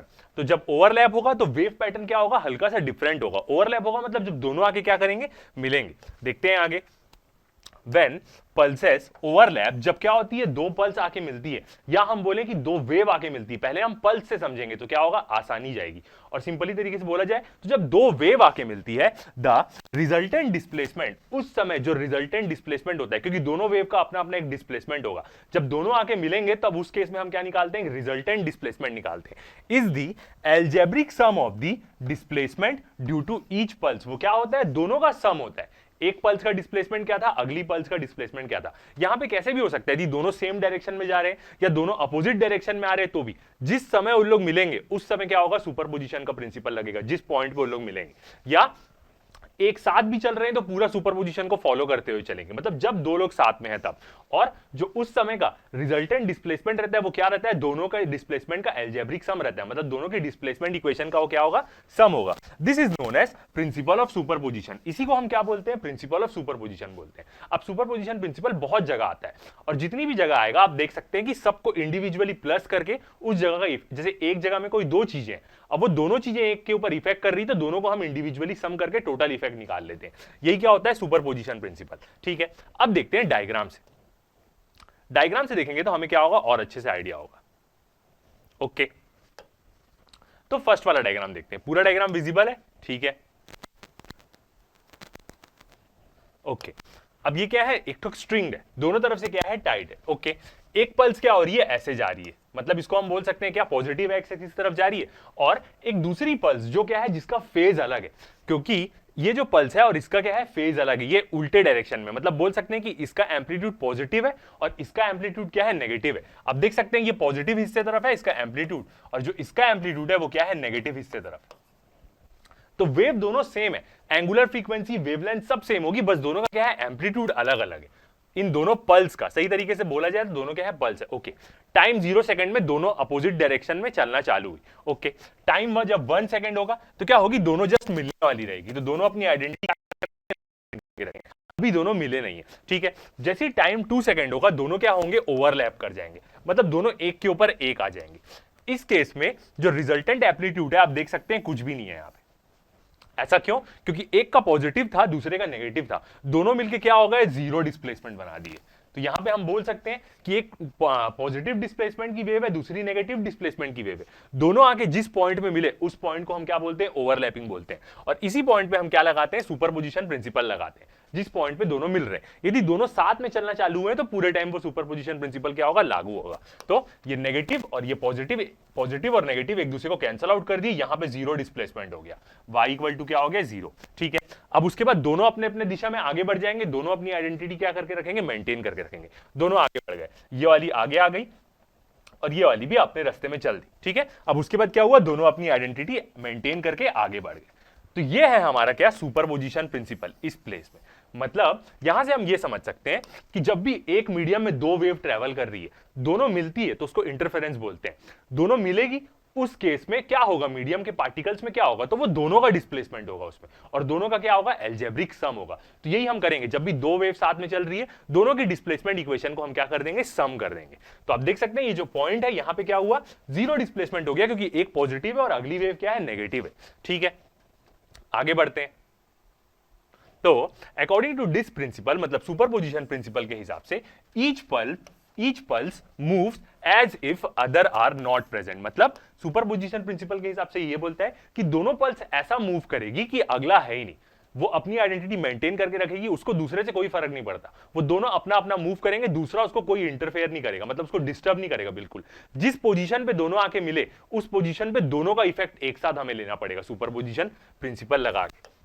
The constituents of the medium, मतलब जो मीडियम के पार्टिकल्स होंगे जिस मीडियम में वेव ट्रेवल कर रही है, therefore suffer displacement due to both. जो मीडियम के पार्टिकल्स हैं वो जो डिस्प्लेसमेंट सफर कर रहे हैं, जब दो वेव्स आके मिलेगी तो वो दोनों के कारण सफर करेंगे, मतलब एक रिजल्टेंट डिस्प्लेसमेंट में। Since displacement can be negative and positive, displacement positive भी हो सकता है, नेगेटिव भी हो सकता है। अभी हमने जो डायग्राम में देखा, the net displacement is algebraic sum of the two. जो नेट डिस्प्लेसमेंट होगा वो क्या होगा, दोनों का सम होगा, अलजेब्रिक सम होगा। अब जो डायग्राम सी में हमने देखा, इन दी डायग्राम सी, मतलब जो हमने ओवरलैप वाला डायग्राम देखा, जहां पे क्या हो जा रही है, डिस्प्लेसमेंट एकदम जीरो हो जा रही है। ये बीच वाली कंडीशन पे जब टाइम क्या हुआ, 2 सेकंड हुआ, तो the displacement due to two pulse, दोनों पल्स के कारण displacement have exactly cancel each other, दोनों क्या कर दिए, एक दूसरे को कैंसल कर दिए, क्योंकि दोनों अपोजिट दोनों का मैग्नीट्यूड है। And there is zero displacement throughout, तो दोनों में क्या रहता है, जीरो डिस्प्लेसमेंट रहता है थ्रू आउट, उस समय उस पोजीशन पे, मतलब उस टाइम के सेकंड में। जब नॉर्मली कोई स्टूडेंट पढ़ता है तो उसको बाकी सब चीजें समझ में आती है, बस यहीं पे उसको क्या होता है, डाउट होता है कि जब ओवरलैप हुआ तो कैसे यहां पे जीरो डिस्प्लेसमेंट हो गया, क्योंकि एक पॉजिटिव है एक नेगेटिव है, दोनों का इफेक्ट क्या हो जाएगा, जीरो हो जाएगा, तो डिस्प्लेसमेंट क्या हो जाएगी, जीरो हो जाएगी। ये सुपरपोजिशन प्रिंसिपल है। आगे जाके हम इक्वेशन के फॉर्म से जब इसको सॉल्व करेंगे तो आपको और अच्छे से क्या होगा, आइडिया होगा कि ओरिजिनली यहां पे हो क्या रहा है। ठीक है, अब नेक्स्ट टॉपिक आता है हमारा सुपरपोजिशन। हमें समझ में आया कि एक मीडियम में यदि दो वेव ट्रेवल कर रही है, दोनों एक साथ ट्रेवल कर रहे हैं, तो सुपरपोजिशन प्रिंसिपल लगेगा वहां पे, दोनों का हमें अलजेब्रिक सम करना पड़ेगा डिस्प्लेसमेंट का। यदि किसी पॉइंट में आके अलग अलग डायरेक्शन से दो वेव मिलती है तो उस पॉइंट में यदि हमें डिस्प्लेसमेंट निकालना है तो सुपरपोजिशन प्रिंसिपल लगाना पड़ेगा, और वो क्या होगा, दोनों के डिस्प्लेसमेंट का अलजेब्रिक सम होगा इंडिविजुअल। अब नेक्स्ट टॉपिक आता है हमारा interference of wave. Interference of wave क्या है, वही मिलने ही है, जिस समय वो लोग मिलते हैं उस समय की हम कैलकुलेशन करते हैं। इसका मतलब एक सुपरपोजिशन प्रिंसिपल को ही हम क्या करेंगे, यहां पे मैथमेटिकली प्रूव करेंगे कि मैथमेटिकली हमें कैसे समझ में आएगा। This topic will show us to put the principle of superposition mathematically, मतलब इस टॉपिक की मदद से हमें समझ में आएगा कि मैथमेटिकली हम सुपरपोजिशन के प्रिंसिपल को कैसे पुट करेंगे। कुछ नहीं है, दोनों वेव की इक्वेशन लेंगे और ट्रिग्नोमेट्रिक रिलेशन से हम क्या करेंगे, उसको सॉल्व करेंगे। अब देखते हैं, wave interference is the phenomena that occurs when two और more waves passes through same medium. Wave interference कब होता है, जब दो या दो से और ज्यादा वेव्स क्या होती है, एक ही मीडियम से पास करती है। हो सकता है दोनों का फेज सेम हो सकता है दोनों का फेज अलग अलग हो। फेज क्या बताता है, कौन कैसे चल रही, कौन कितना डिग्री आगे, 90 डिग्री आगे या 180 डिग्री पीछे है, वो चीज बताता है। तो जब बहुत सारी वेव एक ही मीडियम से पास होती है, दो से ज्यादा होनी चाहिए या दो होनी चाहिए, तब क्या होता है, इंटरफेरेंस होता है। दो वेव ओवरलैप करती है, दोनों का हमें रिजल्टेंट डिस्प्लेसमेंट दोनों का सम लेना पड़ता है वहां पे। The interference of wave causes the medium to take on shape that results from net effect of the two। Interference के कारण क्या होता है, जो मीडियम में जो पार्टिकल्स ऑसिलेट करते रहते हैं वो क्या करते हैं, नेट इफेक्ट का शेप लेते हैं। मतलब जैसे पहले उनकी डिस्प्लेसमेंट क्या थी, 5 सेंटीमीटर, एम्पलीट्यूड उनका 5 सेंटीमीटर था, दो वेव आई 5-5 सेंटीमीटर की एक जगह में मिल गई, तो जो नेट डिस्प्लेसमेंट होगा, एम्पलीट्यूड होगा उस पॉइंट का, वो 10 सेंटीमीटर हो जाएगा। तो वो नेट इफेक्ट में उस समय के जो मीडियम के पार्टिकल रहते हैं वो नेट इफेक्ट शो करते हैं, दोनों वेव का इफेक्ट को प्लस करके। Individual waves on A individual waves upon the particles of the medium, दोनों का नेट इफेक्ट, दोनों इंडिविजुअल वेव्स का नेट इफेक्ट शो करते हैं पार्टिकल्स। ठीक है, तो अब क्या करते हैं, इस इंटरफेरेंस प्रिंसिपल को हम क्या करते हैं, मैथमेटिकली सॉल्व करके देखते हैं कि कैसे हम क्या कर सकते हैं, इसको मैथमेटिकली प्रूव कर सकते हैं। और हम क्या लेंगे, दो वेव की इक्वेशन भी लेंगे ताकि क्या हो, हमें और अच्छे से समझ में आए। ठीक है, तो फर्स्ट हम लेते हैं दो ठोक वेव ले लेते हैं, जो वेव क्या हो रही होगी, ट्रेवल हो रही होगी। ओके, तो लेट एक वेव लेते हैं जिसकी डिस्प्लेसमेंट क्या है, y1, और ये y क्या होगा, फंक्शन होगा x और t का, मतलब हर एक x में पोजीशन पे डिस्प्लेसमेंट अलग अलग होगी और हर एक टाइम के पल में उसकी डिस्प्लेसमेंट अलग अलग होगी। ठीक है, और दूसरी वेव हम लेते हैं y2, ये भी क्या होगी, फंक्शन होगी x और t का। ये दो ठोक हमने क्या ले ली, वेव ले ली। ठीक है, आगे बढ़ते हैं, और ये दोनों वेव क्या होगी, ओवरलैप होगी आके एक जगह में। तो हम क्या बोल सकते हैं, two waves in the medium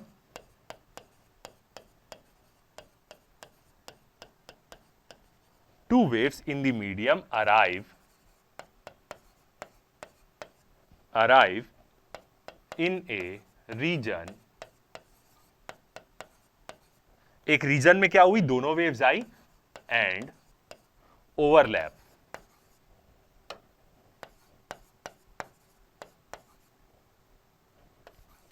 ये दोनों वेव्स क्या हुई, एक रीजन में आई और दोनों ओवरलैप होने लग गई। जैसे अभी हमने एक डायग्राम में देखा दो ठोक पल्स के बारे में, यहां पे हम पूरी वेव्स के बारे में बात कर रहे हैं। ठीक है, अब यहां पे यदि हम देखें तो ये y1 और y2 क्या है, आपको समझ में आ रहा है, इंडिविजुअल वेव्स का क्या है, डिस्प्लेसमेंट।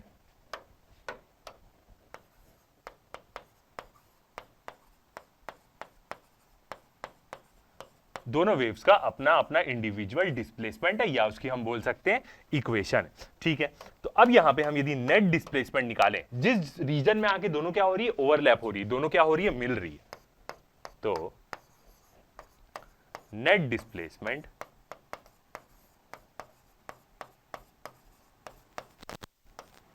डिस्प्लेसमेंट और उसको हम कैसे शो करेंगे, y से शो करते हैं।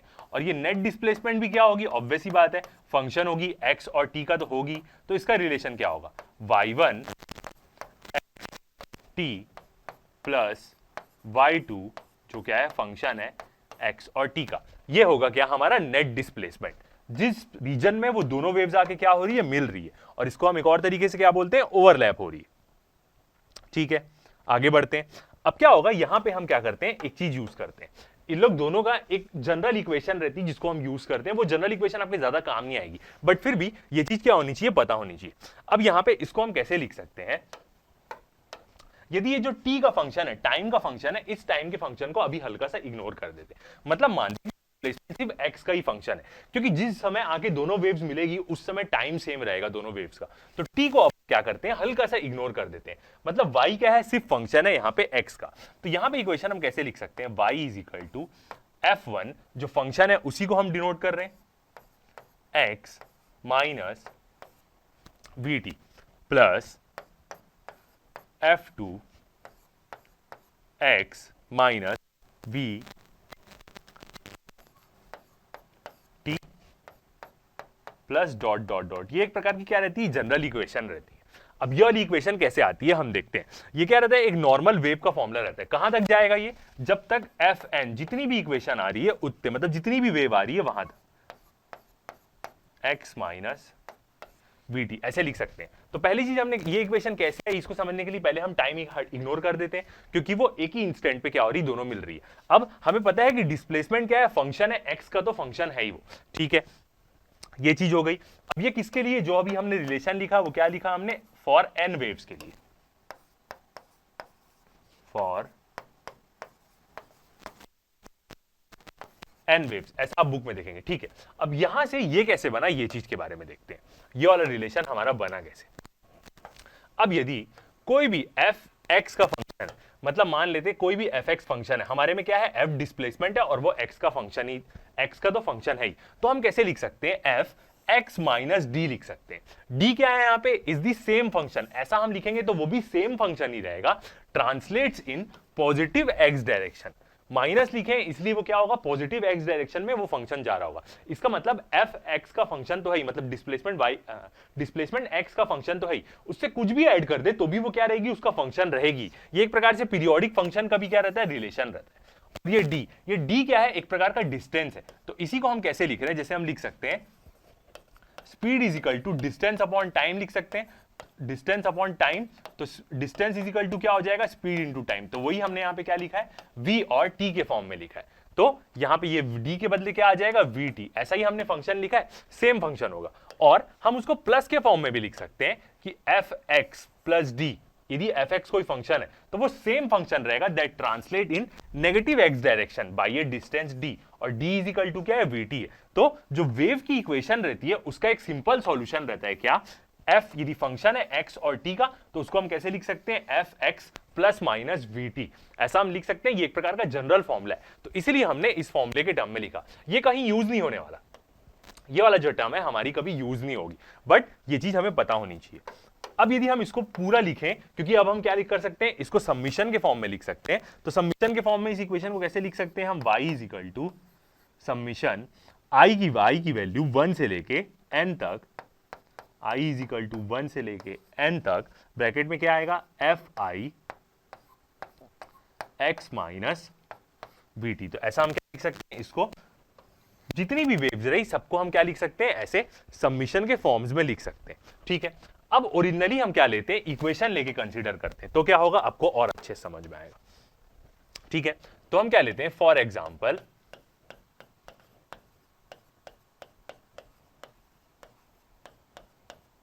Example consider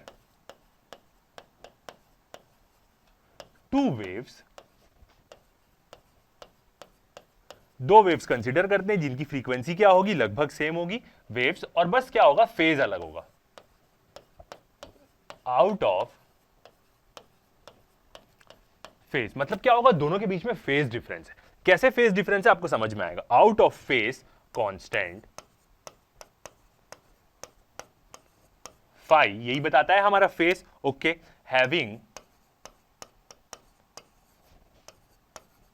same omega, omega मतलब क्या, उनकी एंगुलर फ्रीक्वेंसी, दोनों वेव की एंगुलर फ्रीक्वेंसी सेम रहेगी, और जो एंगुलर वेव नंबर रहता है जो हमने डिराइव किया है के, ये भी क्या होगा, सेम होगा। क्या होता है angular wave number, 2 pi by lambda जो रहता है, एक प्रोपोगेशन कांस्टेंट रहता है। तो दो वेव हमने लिया है, बस वो आउट ऑफ फेज है। यहां पे हम देखेंगे कि फेज कैसा कंसीडर करना है, 180 डिग्री भी हो सकता है, 190 डिग्री भी हो सकता है। तो पहले हम एक जनरल इक्वेशन डिराइव करते हैं, ताकि कोई भी वेव का कैसा भी फेज हो हम उसमें पुट करें तो हमें मिल जाए कि उस जगह में क्या इंटरफेरेंस हो रहा है और क्या सुपरपोजिशन प्रिंसिपल लग रहा है।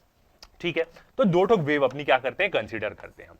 फर्स्ट वाली वेव हमारी कैसे कंसीडर करते हैं, y1, y1 से डिनोट करें। ओके, एक फंक्शन रहेगा वो x और t का, और वेव की इक्वेशन लेते हैं हम a, जनरल इक्वेशन हमारी a sin kx minus omega T. First वाली वेव हमने कंसीडर करी, सेकेंड वाली लेते हैं y2, जो क्या रहेगी, फंक्शन रहेगी डिस्प्लेसमेंट और टाइम का, a sine kx minus omega T. अब एक चीज यहां पे नोट करने की कि दोनों हमने माइनस लिया यहां पे, तो इनिशियली हम एज्यूम क्या कर रहे हैं कि दोनों वेव सेम डायरेक्शन में मूव कर रही है यहां पे, मतलब दोनों पॉजिटिव एक्स एक्सिस तरफ जा रही है। प्रीवियस जो हमने डायग्राम देखा था इंटरफेरेंस का, मतलब जिसमें हमने ओवरलैप का डायग्राम देखा, वहां दोनों अपोजिट डायरेक्शन में जा रही थी, तो एक प्लस होती। तो हम एक जनरल इक्वेशन बना रहे हैं, मतलब ऑब्वियस सी बात है अपोजिट आएंगे तो समझ में आता है, जब दोनों साथ में चलेंगे तब क्या होगा, इसलिए। तो ये दोनों वेव्स है, और ये नेगेटिव साइन ये बताता है कि दोनों वेव्स क्या हो रही है, पॉजिटिव एक्स डायरेक्शन में ही चल रही है दोनों वेव्स। ठीक है, और दोनों वेव का कुछ एम्पलीट्यूड है और कुछ उनका फंक्शन है। बस इन लोग दोनों की क्या है, एंगुलर फ्रीक्वेंसी सेम है, प्रोपोगेशन कांस्टेंट सेम है और फाई है। हाँ, फेज डिफरेंस भी तो है दोनों के में। तो फेज डिफरेंस भी यहां पे लेते हैं। फेज में किसका फर्क है, ये वाली फेज में हल्की सी अलग, तो ओमेगा टी प्लस फाइव। अब ये दोनों में फर्क हो गया फेज का, ठीक है, ये चीज हो गया। अब लगाते हैं हम अपना principal of superposition by principal of superposition, और हम क्या निकालेंगे यहां पे, नेट डिस्प्लेसमेंट।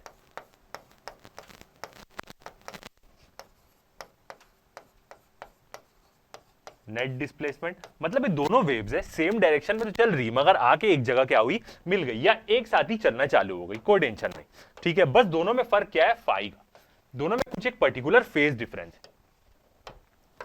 ये एक क्या है, यहां पे इंपॉर्टेंट चीज है, ध्यान रखने की, ठीक है।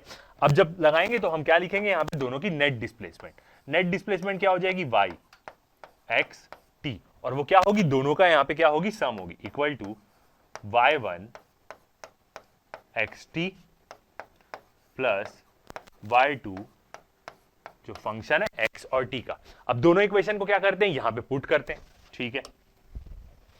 तो हमारा क्या आ रहा है, डिस्प्लेसमेंट निकाल रहे हैं हम, net displacement superposition principle use करके, ओके। y1 की वैल्यू पुट करते हैं, तो वो क्या था, a साइन ब्रैकेट में kx माइनस ओमेगा टी, ये इक्वेशन थी, और दोनों को हम क्या कर रहे हैं, प्लस कर रहे हैं, वेव को जो एक जगह में आके मिल रही है, इंटरफेरेंस हो रहा है, a साइन ब्रैकेट में kx minus omega T. Minus sign से तो हमें समझ में आता है कि दोनों सेम डायरेक्शन में मूव कर रही है, बस जो दूसरी वेव है उसमें क्या फर्क है, फेस का, तो इसलिए दूसरी वेव में एक टर्म एक्स्ट्रा क्या आई, फाई आया, ठीक है। अब ये क्या है, यहां पे हम क्या करते हैं, इसको हल्का सा सिंप्लीफाई करते हैं, ए को कॉमन ले लेते हैं, ताकि हम क्या कर पाए, अपना ट्रिग्नोमेट्रिक फॉर्मूला लगा पाए। तो क्या हो जाएगा, sine k x minus omega t plus sine k x minus omega t plus five. A को हमने क्या ले लिया, बाहर ले लिया। अब यहां पे हम ट्रिग्नोमेट्रिक फॉर्मूला यूज करते हैं, तो कैसे बोल सकते हैं, sign A plus sine B का, ये साइन ए मान लेंगे, और इस पूरे टर्म को हम क्या मान लेते हैं, बी मान लेते हैं। तो फॉर्मूला क्या होता है हमारा, sign A plus sine B, पूरा बड़ा वाला फॉर्मूला भी लगा सकते हैं, बट यदि हम थोड़ा सा छोटा फॉर्मूला लगाएंगे तो आपको क्या होगा, आसानी जाएगी। क्या होता है, 2 cos A minus B by 2 plus sine, बीच में इंटू रहता है, sine A plus B by 2। अब क्या करते हैं, ये वाला फॉर्मूला हम क्या करते हैं, यहां पे यूज करते हैं, विजिबल है, ओके, ठीक है। तो अब लिखते हैं अपनी इक्वेशन, ये पूरे टर्म को हम क्या करेंगे, ऐसे खोल देंगे, तो क्या आएगी हमारी equation, y x T equal to, A तो है ही बाहर में, ठीक है, अंदर में क्या लिखते हैं, पूरी टर्म लिखते हैं, अब फॉर्मूले में हो जाएगा, तो 2 cos A minus B, okay, ए क्या है हमारा, के एक्स माइनस ओमेगा टी, ये आया, माइनस बी, बी क्या है, पूरी ये वाली टर्म, तो क्या हो जाएगा, के x minus omega t plus 5, ये पूरी टर्म डिवाइड बाय 2, ये क्या आया, हमारा कॉस का आया। फिर यहां पे क्या है, साइन, और ब्रैकेट में क्या है, ए प्लस बी, तो एक हमारा के एक्स माइनस ओमेगा टी, बीच में प्लस साइन है तो कोई टेंशन नहीं, बिना ब्रैकेट के लिख देते हैं, के x minus omega t plus 5 भी है यहां पे, डिवाइड बाय पूरे का 2, पूरे का 2, और क्या होगा, ब्रैकेट क्लोज, क्योंकि क्या है, उन लोग के साथ बाहर कॉमन में क्या है, ए, तो ये हुआ ब्रैकेट क्लोज, ठीक है। पूरी इक्वेशन विजिबल है, ओके। अब यदि हम इसको क्या करें, सॉल्व करें, तो देखते हैं क्या क्या कैंसल आउट होता है, ठीक है। इसको यदि हम ओपन करेंगे तो ब्रैकेट ओपन कर देते हैं, यहां पे देखते हैं कुछ कैंसल आउट हो रहा है क्या, नहीं, दोनों क्या है, सब साइन सबका अलग सेम है, यहां पे भी के एक्स प्लस है, ओमेगा टी माइनस है, ठीक है, यहां पे कुछ कैंसल आउट नहीं होगा। यहां पे क्या हो सकता है, हमारा कैंसल आउट हो सकता है, तो ओमेगा टी, ठीक है। यहां पे अब क्या करते हैं, ब्रैकेट हटाते हैं अगले स्टेप में, तो ब्रैकेट हटाएंगे तो ये ब्रैकेट हट गया, ठीक है।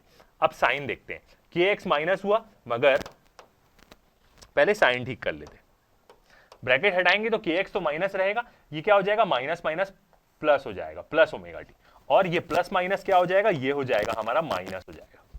जब ब्रैकेट ओपन करेंगे तो माइनस हो गया, और अब क्या करते हैं ब्रैकेट हटा देते हैं। जैसे ऐसे ही हम ब्रैकेट करते हैं तो पूरा मतलब साइन ठीक करते हैं उसका। ओके, अब यहां पे देखते हैं क्या क्या कैंसिल आउट हो रहा है। के एक्स पॉजिटिव है और यहां नेगेटिव है, ये कैंसिल आउट हो जाएगा। ओमेगा टी नेगेटिव है और यहां पे ओमेगा टी क्या है पॉजिटिव है, ये दोनों क्या हो जाएगा कैंसिल आउट हो जाएगा। तो मतलब यहां पे क्या बचा, बस -5/2 बचा। इधर पे क्या है, ये वाली दो टर्म है। ओके, तो नेक्स्ट इक्वेशन देखते हैं हमारी क्या हो जाएगा, y function of x T equal to, A तो है ही, एम्पलीट्यूड बाहर कॉमन में, यहां पे क्या आ जाएगा 2 cos और -5/2। कोई टेंशन नहीं है क्योंकि cos माइनस थीटा तो माइनस थीटा ही होता है। ओके, फिर यहां पे क्या आया साइन, यहां पे सब चीज दो है, के एक्स 2 है तो क्या हो जाएगा 2kx, ओमेगा टी भी 2 है तो -2 ओमेगा टी, और +5/2, ये हो जाएगी इक्वेशन दोनों 2 का। ओके, अब यहां से क्या करते हैं, और मेन ब्रैकेट क्लोज करना था क्योंकि बाहर में क्या है ए रखा हुआ है। ओके, अब यहां से हम क्या कर सकते हैं, ये 2 का मतलब क्या है कि ये 2 क्या है तीनों के नीचे, तो तीनों को दे देते, तो यहां पे सिर्फ के एक्स बचेगा, ओमेगा टी और 5/2 हो जाएगा। ओके, बाकी सारी इक्वेशन सेम रहेगी। इस cos -5/2 को हम 5/2 लिखेंगे क्योंकि cos की प्रॉपर्टी होती है माइनस थीटा इक्वल टू क्या होता है साइन थीटा। तो अब हमारी डिस्प्लेसमेंट की इक्वेशन क्या आ जाएगी, y x T equal to amplitude, amplitude बाहर है ही, मल्टीप्लाई में ही आ गई सारी टर्म तो कोई टेंशन नहीं, मल्टीप्लाई में लिख देते हैं। तो cos, अब हम लिखेंगे सिर्फ 5/2 sign k x minus omega t plus 5/2, ये आएगी हमारी इक्वेशन। बिल्कुल, देखते हैं प्रीवियस वाली इक्वेशन को, सेम -5/2, और ये 2 को तीनों के नीचे दे दिए तो सबका 2 कट जाएगा, बस 5/2 के 5 के नीचे क्या आ जाएगा 2 आ जाएगा। ऐसा हम क्यों कर पाए, यहां पे वो क्यों कर पाए, क्योंकि cos -theta equal to cos theta ही हम लिख सकते हैं, इसलिए यहां पे क्या हो गया 5/2 को हमने क्या ले लिया, पॉजिटिव ले लिया। ओके, अब एक ठोक और टर्म है यहां पे 2 की, देखते हैं वो कहां से आई। ओके, एक चीज तो हम मिस करते हुए आ रहे हैं, 2 भी है यहां पे साथ में, ये 2 तो है ही, ये भी 2 है यहां पे। ओके, तो यहां एक स्टेप में क्या आएगा, यहां पे भी एक टर्म आएगी 2 की, ये होगा 2a, ठीक है, क्योंकि यहां पे क्या है, ये 2 भी तो है, ये 2 को हम कैसे छोड़ सकते हैं, और दोनों इनटू में आ गया तो 2a cos 5/2। ओके, ये वाली पूरी टर्म आ गई। अब क्या बचा है यहां पे, तो पूरा फॉर्मूला बन ही गया हमारा, और कुछ इसको सिंप्लीफाई करना है, ठीक है। तो अब यदि हम यहां पे देखें तो ये वाली जो पूरी टर्म है ये तो आ गया 2a cos 5/2, ये दिख रहा है आपको, एक प्रकार से एम्पलीट्यूड शो कर रहा है जब वेव क्या हो रही है, सुपरपोज हो रही है, इंटरफेयर हो रही है एक पोजीशन पे आगे, और ये क्या है उसका पूरा फंक्शन। तो यहां पे यदि हम देखें तो ये क्या है y, और ये वाली जो पूरी टर्म है, ये पूरी टर्म क्या शो करती है यहां पे, एम्पलीट्यूड, एम्पलीट्यूड ऑफ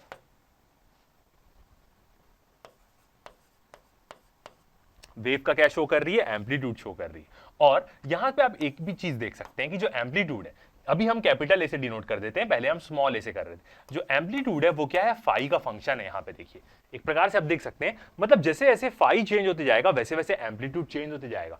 मतलब इसका मतलब क्या है, आपको समझ में आ रहा है कि जब भी दो वेव मिलेगी, दोनों के बीच का फेज डिफरेंस क्या होना चाहिए, ये मैटर करता है। ये फाई हमने क्या लिया था, इनिशियली क्या लिया था, जो अगली वेव थी उसके बीच का फेज डिफरेंस ही तो लिया था। ये देखिए दूसरी वेव में हमने बस एक कोई भी फेज डिफरेंस ऐड कर दिया, उसका कुछ भी फेस हो सकता है, 90 डिग्री आगे हो, 90 डिग्री पीछे हो, 180 डिग्री आगे हो, 180 डिग्री पीछे हो, तो उसके कारण क्या हुआ, एम्पलीट्यूड में फर्क पड़ा। एम्पलीट्यूड क्या हो गया, फंक्शन हो गया फाई का। मतलब दो वेव्स के बीच में कैसा फेज डिफरेंस है उसके कारण डिसाइड होगा कि उस सुपरपोज्ड वेव्स का जो उसका नेट डिस्प्लेसमेंट होगी सुपरपोजिशन होने के कारण, तो उसका एम्पलीट्यूड क्या रहेगा। ओके, तो एम्पलीट्यूड हमने देखा कि एक प्रकार से क्या है, वो फाई का फंक्शन, ठीक है। अब यहां से एक और चीज देखें तो ओवरऑल जो साइन आया है वो क्या आया है, माइनस ही आया है। तो यहां से हम क्या बोल सकते हैं कि जो रिजल्टेंट वेव है वो भी कैसे मूव कर रही है, पॉजिटिव एक्स डायरेक्शन में ही मूव कर रही है। जो रिजल्टेंट वेव निकली है हमारी सुपरपोजिशन, वो भी पॉजिटिव एक्स डायरेक्शन में ही मूव कर रही है। और यहां पे जो ये 5/2 है, ये 5/2 की जो वैल्यू है, ये हमें क्या बताती है, इनिशियल फेज, दोनों वेव के बीच में इनिशियल फेज डिफरेंस क्या है। ठीक है, तो याद रखिएगा ऐसी जो वेव होती है उसका जो एम्पलीट्यूड होगा सुपरपोजिशन वेव का, उसके एम्पलीट्यूड की वैल्यू क्या होगी, 2a cos 5/2। तो ये आया हमारा क्या, एक सुपरपोजिशन का प्रिंसिपल। ये हमारी जनरल इक्वेशन नहीं है, आगे जाके हम, ये तो सुपरपोजिशन की जनरल इक्वेशन है। यदि कोई भी वेव सुपरपोजिशन हो रही है तो जनरल इक्वेशन है, आप यहां से आप देख सकते हैं। ठीक है, अब अलग अलग केस देखते हैं हम। फर्स्ट वाला केस देखते हैं, केस 1। अभी हम मैथमेटिकली समझ रहे हैं, 2 मिनट रुकेंगे, ये टेबल को हम कंस्ट्रक्टिव इंटरफेरेंस, डिस्ट्रक्टिव इंटरफेरेंस से हमें डायग्राम से समझ में आएगा। तो पहला हम केस लेते हैं, और पहले केस में एज्यूम कर लेते हैं कि मान लेते हैं जो दो वेव्स मूव कर रही है, दोनों के बीच में कोई फेज डिफरेंस नहीं है, दोनों एक साथ चालू हो रही है। तो वहां पे उस केस में क्या होगा, फॉर फाई इक्वल टू 0, मतलब जो दोनों वेव मूव कर रही है दोनों के बीच में कोई फेज डिफरेंस नहीं है, दोनों एक साथ चल रही है। और मान लेते हैं कि दोनों एक्स डायरेक्शन से एक साथ शुरू हुई है, कोई उसमें फेज डिफरेंस नहीं है। तो यहां पे यदि अब हम ये वाला रिलेशन लिखें, ये वाला, तो इस रिलेशन में क्या होगा, और यहां पे एक और चीज हम वर्ड्स में भी लिख देते हैं, मतलब टू वेव जो है, वेव्स कैसे बोलेंगे इसको हम, आर इन, दोनों वेव्स क्या है, फेज में, दोनों के बीच में कोई फेज डिफरेंस नहीं है। ठीक है, तो ये वाली इक्वेशन लिखते हैं, सिर्फ y लिखते हैं। अभी पता है हमें फंक्शन रहता है वो x और t का, क्या होगा, 2a cos 5/2 sin kx minus omega t plus 5। ये वाली हमारी इक्वेशन आई है। अब हम यहां पे अपनी कंडीशन पुट करते हैं। क्या है हमारी कंडीशन, जो कॉज है वो क्या हो गया, 0 हो गया। तो यहां पे वैल्यू क्या हो जाएगी, 0। ओके, और ये जो 5 है हमारा, ये 5 भी क्या हो गया हमारा, 0 हो गया। 5 भी क्या हो गया, 0 हो गया। अब यदि इसकी वैल्यू देखें, किसकी, cos 0 डिग्री की, तो cos 0 डिग्री की वैल्यू क्या होती है, 0/2 भी क्या होगा, 0 ही होगा। तो cos 0 हो जाएगी 1, ये क्या है, 0 डिग्री है। तो इसका मतलब जो डिस्प्लेसमेंट आ जाएगी y इक्वल टू, वो क्या आ जाएगी, 2a, cos पूरा खत्म हो गया, उसकी वैल्यू 1 हो गई, sine kx minus omega T. तो ये देख सकते हैं, मतलब यदि दो वेव के बीच में कोई भी फेज डिफरेंस नहीं है, दोनों के बीच का फेज क्या है, फाई है, और दोनों आके मिलती है या दोनों एक्स एक्सिस से एक साथ शुरू होती है, तो उस केस में जो वेव है उस वेव का डिस्प्लेसमेंट क्या हो जाएगा, डबल हो जाएगा। देख रहे हैं आप, एम्पलीट्यूड डबल हो जा रहा है, उसका डिस्प्लेसमेंट क्या है, डबल हो जा रहा है, यदि दोनों के वेव के बीच में क्या है, कोई भी फेज डिफरेंस नहीं है। तो इसी से हमें समझ में आता है। अब यदि नेक्स्ट केस हम लेंगे फाई, तो यहां से हम क्या बोल सकते हैं, जो रिजल्टेंट वेव आई है, resultant wave have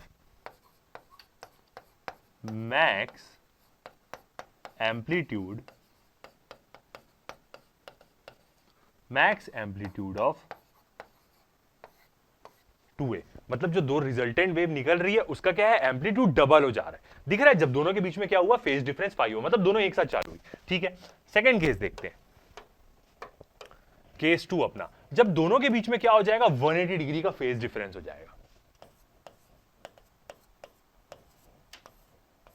केस 2 में क्या ले रहे हैं हम, for phi is equal to 180 degree, दोनों जो वेव्स हैं उन लोग के बीच में फेज डिफरेंस क्या हो गया, 180 डिग्री का हो गया।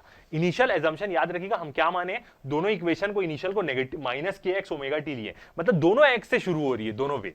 ठीक है, अब इस केस में हम अपनी यदि वेव की इक्वेशन लिखे तो क्या हो जाएगी, Y X T equal to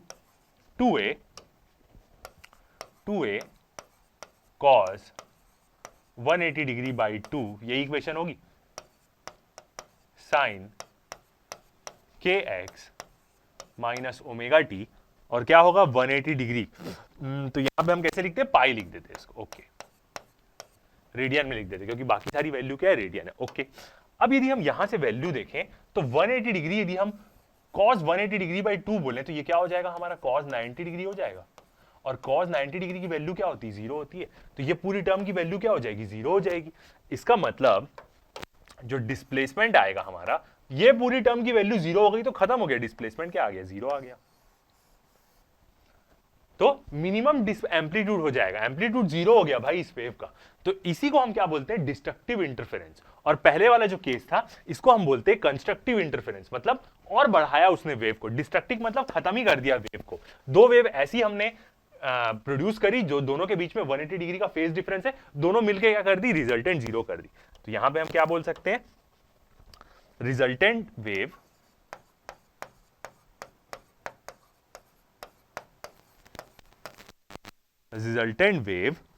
has zero displacement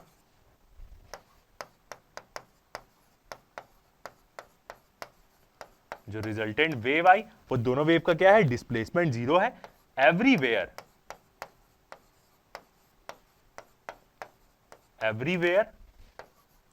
at all time, हर जगह हर समय। अब ऐसा क्यों हो रहा है यहां पे, क्योंकि दोनों वेव्स पॉजिटिव एक्स डायरेक्शन में एक साथ चलना शुरू करिए, इसलिए याद रखिएगा। मगर यदि दोनों वेव्स अलग अलग जगह से आई और एक जगह में आके मिली और ऐसा इफेक्ट दी, तब उस जगह में ही बस डिस्प्लेसमेंट 0 होगा, जैसा हमने प्रीवियस वाले केस में देखा था। यहां पे हमारा एजम्पशन क्या है, दोनों एक साथ चलना चालू हो रही है, एक में फेज डिफरेंस कुछ नहीं था, अगले में दोनों के बीच में 180 डिग्री का फेज डिफरेंस था, ठीक है। तो ये चीज हमने क्या करी, मैथमेटिकली समझी। अब इसी को हम क्या करते हैं, डायग्राम फॉर्म में देखते हैं, तो उससे हमें समझ में आएगा कंस्ट्रक्टिव और डिस्ट्रक्टिव इंटरफेरेंस क्या होता है।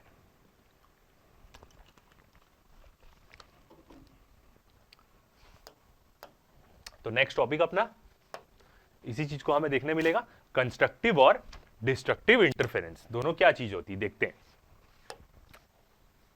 तो व्हेन वेव्स इंटरफियर, जब दो वेव आके क्या करेगी, मिलेगी इन फेज मतलब दोनों क्या रहेगी, फेज में रहेगी, सेम फेज में, it is called constructive interference. In phase मतलब इसका मतलब क्या है कि दोनों का फेज सेम रहेगा, यहां पे दोनों के बीच का जो फेज डिफरेंस है वो 0 रहेगा, मतलब दोनों का फेज सेम है, दोनों का फेज 0 है, इसका मतलब ये इन फेज मतलब दोनों सेम फेज में। And when they interfere in phase opposition, देखिए यहां पे ऑपोजिशन मिला, मतलब दोनों का फेस एकदम अलग है, ऑपोजिट है, 180 डिग्री है, जैसा अभी हमने केस में देखा, that is called destructive interference. तो हमारा जो केस 1 था वो किसका था, कंस्ट्रक्टिव इंटरफेरेंस का था। केस 2 क्या है, डिस्ट्रक्टिव इंटरफेरेंस, ठीक है। डायग्राम में देखते हैं, पहले कंस्ट्रक्टिव इंटरफेरेंस को देखते हैं। तो फर्स्ट वाले डायग्राम में हम देखते हैं, दो ठो वेव है, आपको यहां पे दिख रहा होगा, एक क्या है ब्लू रंग की है और एक क्या है ऑरेंज रंग की। आप वेव देखिए, ये दोनों वेव एक के ऊपर एक है, ठीक है, और दोनों वेव एक के ऊपर एक है। हल्का सा ऊपर नीचे मैंने इसलिए किया है ताकि दोनों दिखे वहां पे, मगर ओरिजिनली बोला जाए तो दोनों एक साथ चल रही है, ऐसा कि दोनों में से कोई एक ही दिखेगी। जब कोई चीज एक के ऊपर एक रहती है तो एक ही दिखेगा, तो इसका मतलब दोनों के बीच का फेज डिफरेंस क्या है, 0 है, दोनों सेम फेज से चालू हो रही है, कोई फेज डिफरेंस नहीं है यहाँ पे। तो ये दोनों का जो एम्पलीट्यूड है, इसका एक एम्पलीट्यूड कुछ होगा और अगली वाली का कुछ एम्पलीट्यूड होगा, दोनों मिलकर क्या हो जाएगा, एक बड़ा एम्पलीट्यूड बना देंगे। एम्पलीट्यूड 2a हो जा रहा था, अभी हम देख रहे थे, और फेस का तो फंक्शन रहेगा ही रहेगा। 2a एम्पलीट्यूड हो जा रहा था, अभी हमने देखा है यहां पे, तो टोटल एम्पलीट्यूड क्या हो जाएगा, इस वेव का 2a हो जाएगा। और ये जो दोनों वेव है, ये दोनों वेव का एम्पलीट्यूड क्या है, a, मगर ये दोनों एक साथ चल रही है, दोनों के बीच में कोई फेज डिफरेंस नहीं है, इसलिए यहां पे क्या हुआ, कंस्ट्रक्टिव इंटरफेरेंस हुआ। ये देखिए दोनों वेव का एम्पलीट्यूड a, ऊपर नीचे मैंने इसलिए किया ताकि दिखे, बट दोनों एक साथ चल रही है। तो कुल मिला के जब ये दोनों मिलेंगी तो क्या हो जाएगा, दोनों का एम्पलीट्यूड क्या हो जाएगा, 2a हो जाएगा, जैसा अभी हमने मैथमेटिकली देखा। तो ऐसे इंटरफेरेंस को हम क्या बोलते हैं, कंस्ट्रक्टिव इंटरफेरेंस। दोनों की शक्ति मिल जा रही है यहां पे, एक प्रकार से बोला जाए तो इन constructive interference if wave meets A crest of a another wave of same frequency, मतलब एक क्रेस्ट का वेव अगली क्रेस्ट के वेव से मीट कर रहा है। ये एक वेव का क्रेस्ट है और दूसरी वेव का भी क्रेस्ट क्या हो रहा है, दोनों मीट कर रहे हैं, सेम मीट नहीं करेंगे तो अलग अलग रहेंगे दूर में। तो if A wave meets of A crest of another wave, मतलब एक वेव का क्रेस्ट दूसरे वेव के क्रेस्ट से मिलेगा और दोनों सेम फ्रीक्वेंसी की रहेगी, एट द सेम पॉइंट, उसी पॉइंट पे, then magnitude of displacement is the sum of the individual magnitude as shown in the figure. तो मैग्नीट्यूड क्या होगा, डिस्प्लेसमेंट का सम होगा इंडिविजुअल का, यही तो सुपरपोजिशन बताता है। तो क्या होगा, ऊपर से एम्पलीट्यूड 2a मिलने लग जाएगा, और यहां पे एम्पलीट्यूड क्या था, a। तो ऐसे वाले को हम क्या बोलते हैं, कंस्ट्रक्टिव इंटरफेरेंस। कब होता है कंस्ट्रक्टिव इंटरफेरेंस, जब दो वेव्स के बीच में फेज डिफरेंस 0 होता है, कोई फेज डिफरेंस नहीं होता, या इसको हम बोल सकते हैं कि दोनों सेम फेज में। ठीक है, अगला देखते हैं डिस्ट्रक्टिव इंटरफेरेंस क्या होगा। नेक्स्ट देखते हैं डिस्ट्रक्टिव इंटरफेरेंस। देखिए दो वेव है, एक ब्लू रंग की है और सेम वही ऑरेंज रंग की, दोनों एक साथ शुरू हो रही है, दोनों एक्स डायरेक्शन में ही जा रही है, पॉजिटिव एक्स डायरेक्शन में। मगर यहां पे डिफरेंस क्या है, दोनों के बीच में पाई का फेज डिफरेंस है, 180 डिग्री का फेज डिफरेंस है। तो एक इसलिए ऊपर से जा रही है और अगली क्या हो रही है, नीचे से जा रही है। यहां पे हम बोल सकते हैं कि एक थोड़ा धीरे से चालू हुई, मगर ओवरऑल तो उनका जो वेव फ्रंट है वो ऐसी बनेगा जब दोनों के बीच में पाई रेडियन का डिफरेंस होगा। मतलब पाई रेडियन का डिफरेंस मतलब क्या है, 180 डिग्री का डिफरेंस। ठीक है, अब दोनों का एम्पलीट्यूड हम देखें तो यहां पे इसका एम्पलीट्यूड है a, और यहां पे इसका एम्पलीट्यूड है क्या, -a। ये -a है इसका। तो जब दोनों का रिजल्टेंट मिलेगा तो वो तो निपट जाएगी वेव, मतलब पूरी खत्म। इसको हम बोलते हैं डिस्ट्रक्टिव इंटरफेरेंस। दोनों की एनर्जी एक दूसरे को क्या कर देगी, कैंसल आउट कर देगी। तो आप देख सकते हैं ऐसी यदि दोनों वेव मिली और दोनों चलना साथ में चालू हुई तो ओवरऑल इफेक्ट क्या हो जाएगा, ऐसा। ये दो ब्लू और ऑरेंज और ब्लू लाइन मैंने हल्की सी ऊपर नीचे बनाई है ताकि वो दिखे, ओरिजिनली वो एक ही लाइन में आ जाएंगे, दोनों के बीच में कोई फर्क ही नहीं रहेगा। तो ऐसे इंटरफेरेंस को हम बोलेंगे क्या, डिस्ट्रक्टिव इंटरफेरेंस। मतलब दोनों की एनर्जी एक दूसरे को कैंसल आउट कर दी, डिस्ट्रक्शन हो गया यहां पे। In destructive interference, if crest of one wave meets trough of the another wave, मतलब एक वेव का क्रेस्ट दूसरी वेव के ट्रॉट से मिल रहा है। आप देख सकते हैं यहां पे एक वेव का क्रेस्ट दूसरी वेव के ट्रॉट से मिल रहा है। क्रेस्ट तो ऊपर वाला हिस्सा होता है ना, नीचे वाला हिस्सा ट्रॉट होता है। Then magnitude of the displacement is equal to the difference in the individual magnitudes. दोनों डिस्प्लेसमेंट का मतलब नेट डिस्प्लेसमेंट का मैग्नीट्यूड क्या होगा, दोनों के बीच का difference, as shown in the figure. तो क्या हो जाएगा, डिस्ट्रक्टिव इंटरफेरेंस यहां पे होने लग जाएगा। ओके, तो ये वाले लेक्चर में हमने ये देखा गैस में speed of sound, superposition principle. इसका आगे बहुत काम है, अभी आगे आने वाला है हमारा रिफ्लेक्शन ऑफ वेव्स और स्टैंडिंग वेव्स, स्टेशनरी वेव्स क्या होती है, ये सब चीजों के बारे में देखेंगे। मतलब दोनों वेव चल रही है और दोनों फिक्स है, तो वो बस हिलने लगती, कहीं मूव नहीं करती, इस चीजों के बारे में देखेंगे। ऑर्गन पाइप्स के बारे में देखेंगे, स्ट्रिंग की फ्रीक्वेंसी, सारे हार्मोनिक्स के बारे में देखेंगे नेक्स्ट लेक्चर में, जो क्या होगा हमारा 5th पार्ट होगा। तो अभी तक के लिए इतना ही, थैंक यू।